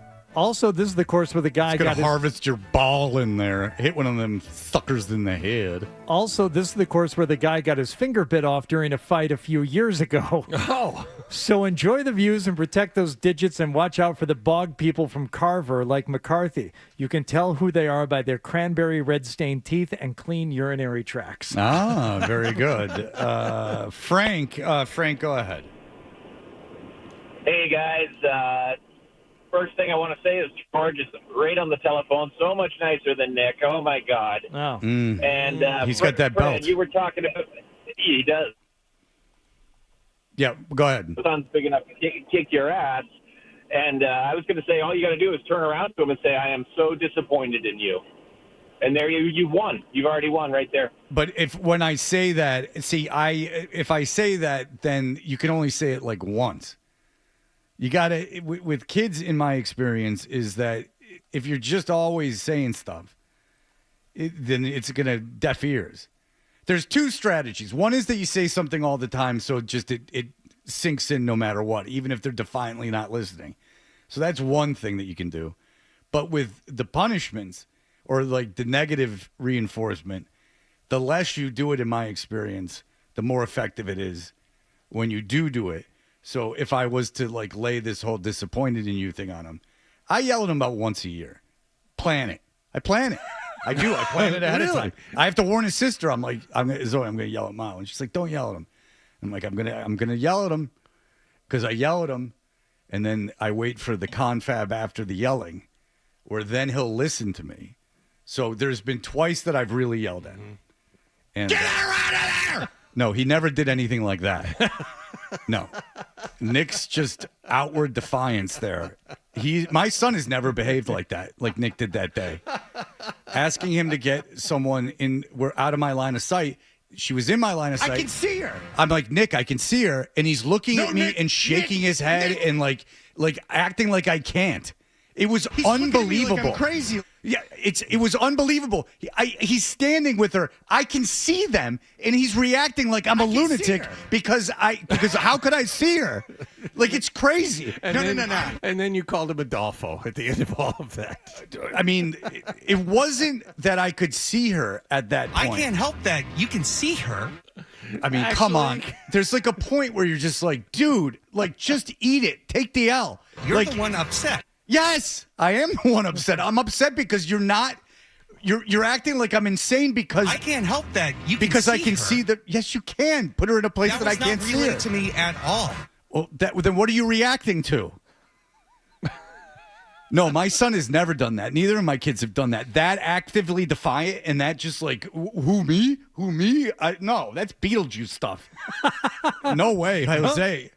I'd be so disappointed if my kids acted like that. On the real, like if my kids were like that actively like obtuse and defiant, like I would lose my mind. You're the one upset. No kidding, Nick. The sky's blue. Grass is green. We breathe oxygen. I mean, like, yes, these are all things that are not related to what you did. That was not relayed to me at all. No, that's just the yelling and you moving her around based on my instruction was based on you. You were not relayed any of this information. No, Nick. Oh my God, he's looking at me and I don't apologize for any of that. I was really pissed off. That was a meltdown. Real pissed off. No, and it wasn't because he was not that I could see her. It was because he was acting like I'm a dick for telling him to move her. That's why. That was a top 5. I was really pissed, and I do not apologize for that. I was really pissed. I love Nick too, but that was just that outward defiance of like, what are you talking about? That's gaslighting. That's what gaslighting is. That's exactly what gaslighting is. I can't help that. Yeah, I can't. You're mad. You're mad. I can't help it. Like, that's all not the point. The point is drinking at noon on Monday. Well, it's true. He puts up those photos. We're very concerned about him. So on the heels and on the subject of disciplining children, Dave writes in, I think once in a while kids need a reminder of just who their protector is. You have to let them know that you will not be unseated by anyone, even a child. Yeah. A couple of weeks ago, both kids were driving me particularly crazy, so I had a thought, I'm going to fight these mother effers. I stopped trying to get it through to them, went in the other room, threw on some extra padding in the form of a big hoodie and sweatpants. It's a mistake. And banged out a few push-ups. Don't do it. Shups. I emerged from the bathroom off the mudroom an absolute demon, ready for battle. I looked at the horror on my wife's face, and she whispered, "Oh no," as I strutted past her to take these little monsters down. I stepped into the living room, turned K-pop demon hunters off, and just stared in their direction as if to say, "Make my day." I let them both rush me at full force, but little did they know I lured them into a trap. After absorbing several kicks and punches to the midsection, I seized my 7-year-old and picked her up over my head, spun around and threw her onto the couch. I pivoted to my 5-year-old only to see cowardice in all caps in her eyes. I made one motion toward her and she sprinted to mommy. I turned back to the 7-year-old ready to tell her what's what, only to see defeat on her face. This sounds like there was a lot of laughing going on. I don't know if this point's getting across. I called off the dogs. I allowed them to keep living under my roof with the promise that they do what they're told. Yeah, it's just weird when you have to punish a kid and you just part of your mind goes like, Jesus Christ, like I'm still 12. Like, what am I doing? I got to punish a kid. Just do what I say so I don't have to punish you. Yeah. But it is funny looking back, like you didn't understand that it sucked so much more for your parents to like discipline you. Like it sucks. Like it's not fun. And you know, when you're a kid, you're so narcissistic as a kid. Like you're just obviously because you're being taken care of. It's not anyone's fault. It's just because you're being taken care of. And you just can't see that. And then when you become a parent, it really is true. I found myself yesterday or 2 days ago going like, oh, Jesus Christ, this is my life now. I got to tell people what to do, like punish them. Oof. Anyway, I don't know why it just occurred to me when he was 17, but that was when it occurred to me. I have an email here from Sarah from Everett. I didn't get one from Sarah. All right, well, it happens every once in a while. And just to you? Hang on 1 second. Okay. I'm being told to take Andrew. Andrew, go ahead. All right. Hey, so Fred, I think you're right and you're wrong. So when I was I'm 28 now. When I was like 17, I realized that there was just nothing my parents could do. They could tell me I'm grounded. It doesn't matter. But now I'm 28. My dad's about 63, and I'm bigger than he is. I should, in theory, be able to kick his ass. There's this old man thing. There's no shot I'd ever be able to kick his ass. My dad will own me in there for the rest of my life. Yeah, I got like 30 pounds on him, and I'm definitely stronger than him because he's still growing and everything. He's just so much taller than me now. And like just like his hands are bigger, like his feet are like, gargantuan. Like everything about him is just way, he's way bigger than me. Like, he's way taller than me and everything else. And it's just like, it just is recently I've just been like, and then he sees it too. He must see something in my eyes or something because he went kind of half jokingly, I could kick your ass, which I'm not, he's never been in a fight. So I'm not even positive he could kick my ass. I'm obviously never going to fight him. Never touched him in that way. Never, hit him or anything. I don't spank or anything like that. And, but I do think that there was this like moment of, not so much the alpha anymore, are you, pal? Like, if I wanted to, he's still a very good kid, but I just saw, because I'm very empathetic. I saw something in his eyes. I saw something in his face. Little flicker. A little realization. Yeah. All right. Shut that down. Yeah, that's right. What's the Sarah email? Remember, we got a phone call from Sarah yesterday, and we were like, Sarah screaming, and she didn't pick up the phone. Oh, that's right. The whole thing. Sarah emailed me specifically, said, that wasn't me calling, period. Imposter! Exclamation point. She wants to make very sure that she would not call and not speak to us. Oh. That's good to know. I was surprised she called because she's very mad at me. But her and I got into it. It was enough with the negative emails. But she's laid off. And I have nothing against Sarah, but when someone's pummeling you over the head day after day about specific things in the show that they don't like of that day, you're not going to like them. I mean, that's not like someone you're like, oh, cool.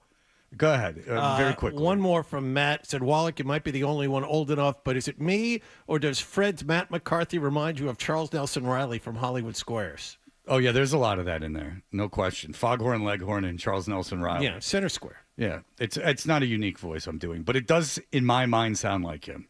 When I hear him on the radio, when he's mad about the Red Sox, that's how he sounds. But that writing is almost a caricature of himself. Like, instead of just like, hey, do you want to play golf in Plymouth? People like the course. It's like, it's adorned with cranberry bogs. Last time today.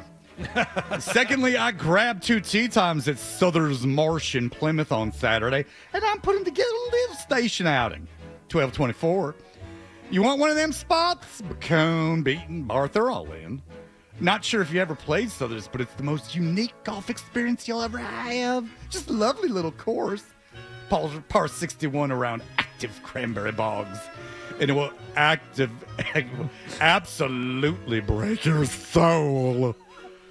Active cranberry bogs make it sound like they're volcanoes. They're active. They're not one of these non-active, non-reactive. They're not dormant cranberry bogs. Yeah, they're just fishing stuff out of there for your ocean sprays and whatnots. It's a tangy little bog, I'll tell you that. Dry out the back of your throat. What am I drinking? Am I drinking juice or is it drinking me? I don't know. We have fun at church. I play Southern Mars. I want to drink a sea breeze. Yeah, right. It's not a coincidence. That's right. Well, can you put in a Cosmo glass? All right, we'll be back in just a moment. Here are the headlines. Essential Sports Hub headlines.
individuals who seek acceptance, respite, and care. 98.5, the Sports Hub. We know what you're thinking. What could I possibly have missed from the show? It's time for The Stack on Toucher and Hardy. Yo, everybody. We are Toucher and Hardy. Hardy, as we finish things up, apparently very bad out, the traffic. Zolak's stuck in it. Everyone's stuck in traffic. I know someone it took him an hour to go like 2 miles. Not good. It's a real Sophie's choice. You go freeway or surface streets on the way home. Mm-hmm. If you're me. Quicker geographically to take surface streets. Always take the highway. Unless. I'd rather be on surface streets than not moving on the highway. It doesn't look like it's too bad going the other way. It should be all right. All right. Yeah. This makes me a little sad. Jared Leto showed up at a surprise, as a surprise for the screening of Tron Ares. Which strangely isn't a hit. Yeah, it's losing a lot of money. Yeah, I wonder why. Yeah. I don't know who'd want to see a remake of a bad movie that no one watched. Like, no one saw Tron. Oh, no. It's the That's third one, actually. The third Tron. So Jared Leto made a surprise visit to a screening in San Francisco. The problem is hardly anyone was there. Oh. The Oscar winner turned up at the San Francisco showing to surprise fans. Unfortunately, the theater was nearly empty. Another rough moment for the Disney's struggling sci-fi sequel. Now, Jared Leto made an announcement to people. There are pictures from the theater. Not a lot of people in there. He thanked the audience for being there, and then he discussed his relationship with the 1982 original, saying it changed his life, and being in the sequel was a childhood dream. How old is Jared Leto? I think he's a couple years older than me. Oh, okay. So that could have changed. All right. I didn't know he was that old. So he's probably 9. Is that coming out in 82 or something? I was like 7 or 5 or 7 when it came out. Leto's a good guy. He's I felt bad for him. Yeah, 3 years older. So he was. I felt bad for him. I saw that video. By the way, before we run out of time, I just have a question. One Battle After Another, the movie with Leonardo DiCaprio and Sean Penn, is very controversial with some people because it has like, it's an army guy and these like rebels and stuff like that. So it's controversial in some parts of the world. And people are saying that it's a failure. But if a movie, a 2.5-hour drama based on like kind of an odd story, what they're saying, it's like the people that don't like the movie are saying, see, it failed. But how much would you say that a movie like that is expected to make? Because it's made $62 million and $164 million worldwide. Like Tron's supposed to make more than that. But in all seriousness, I don't have an answer. Is that a failure? Well, I mean, financially, the One Battle After Another required, according to the BBC, needed $300 million to break even. But do they make those movies to break even? Well, don't they make a lot of it now, like after it's in theaters? And it's like once it goes into the streaming services and stuff, they make more money that way. Because there are like bombs that just never recoup. But I'm wondering if that is because there's no way they were like, this is going to be a hit. It's 2.5 hours. I thought it was a good movie, but it's 2.5 hours. It's really fast in the beginning and it really slows down. I didn't think it was overly crazy politically, but what do I know? I don't know. But I just don't know if that's a failure. I just thought it was interesting. By the way, Jared Leto's next project, big screen adaptation of Masters of the Universe, where he will be playing Skeletor. Nice. He loved toys. That kid's not afraid of character the whole time. That kid's not afraid of being in like a surefire hit that bombs. Wow. Like that Suicide Squad where he was out of his gourd. I'm going to send you a box of poo to show you how crazy I am. He played the Joker in a movie that wasn't a hit. Playing the Joker is like a one-way ticket to fame. All right. That'll do it for us. We'll see if Zoe and Beetle show up. One Battle After Another is 25th this year. ahead of Tron, ahead of Naked Gun, ahead of Karate Kid Legends. I'm just wondering what those movies are supposed to make.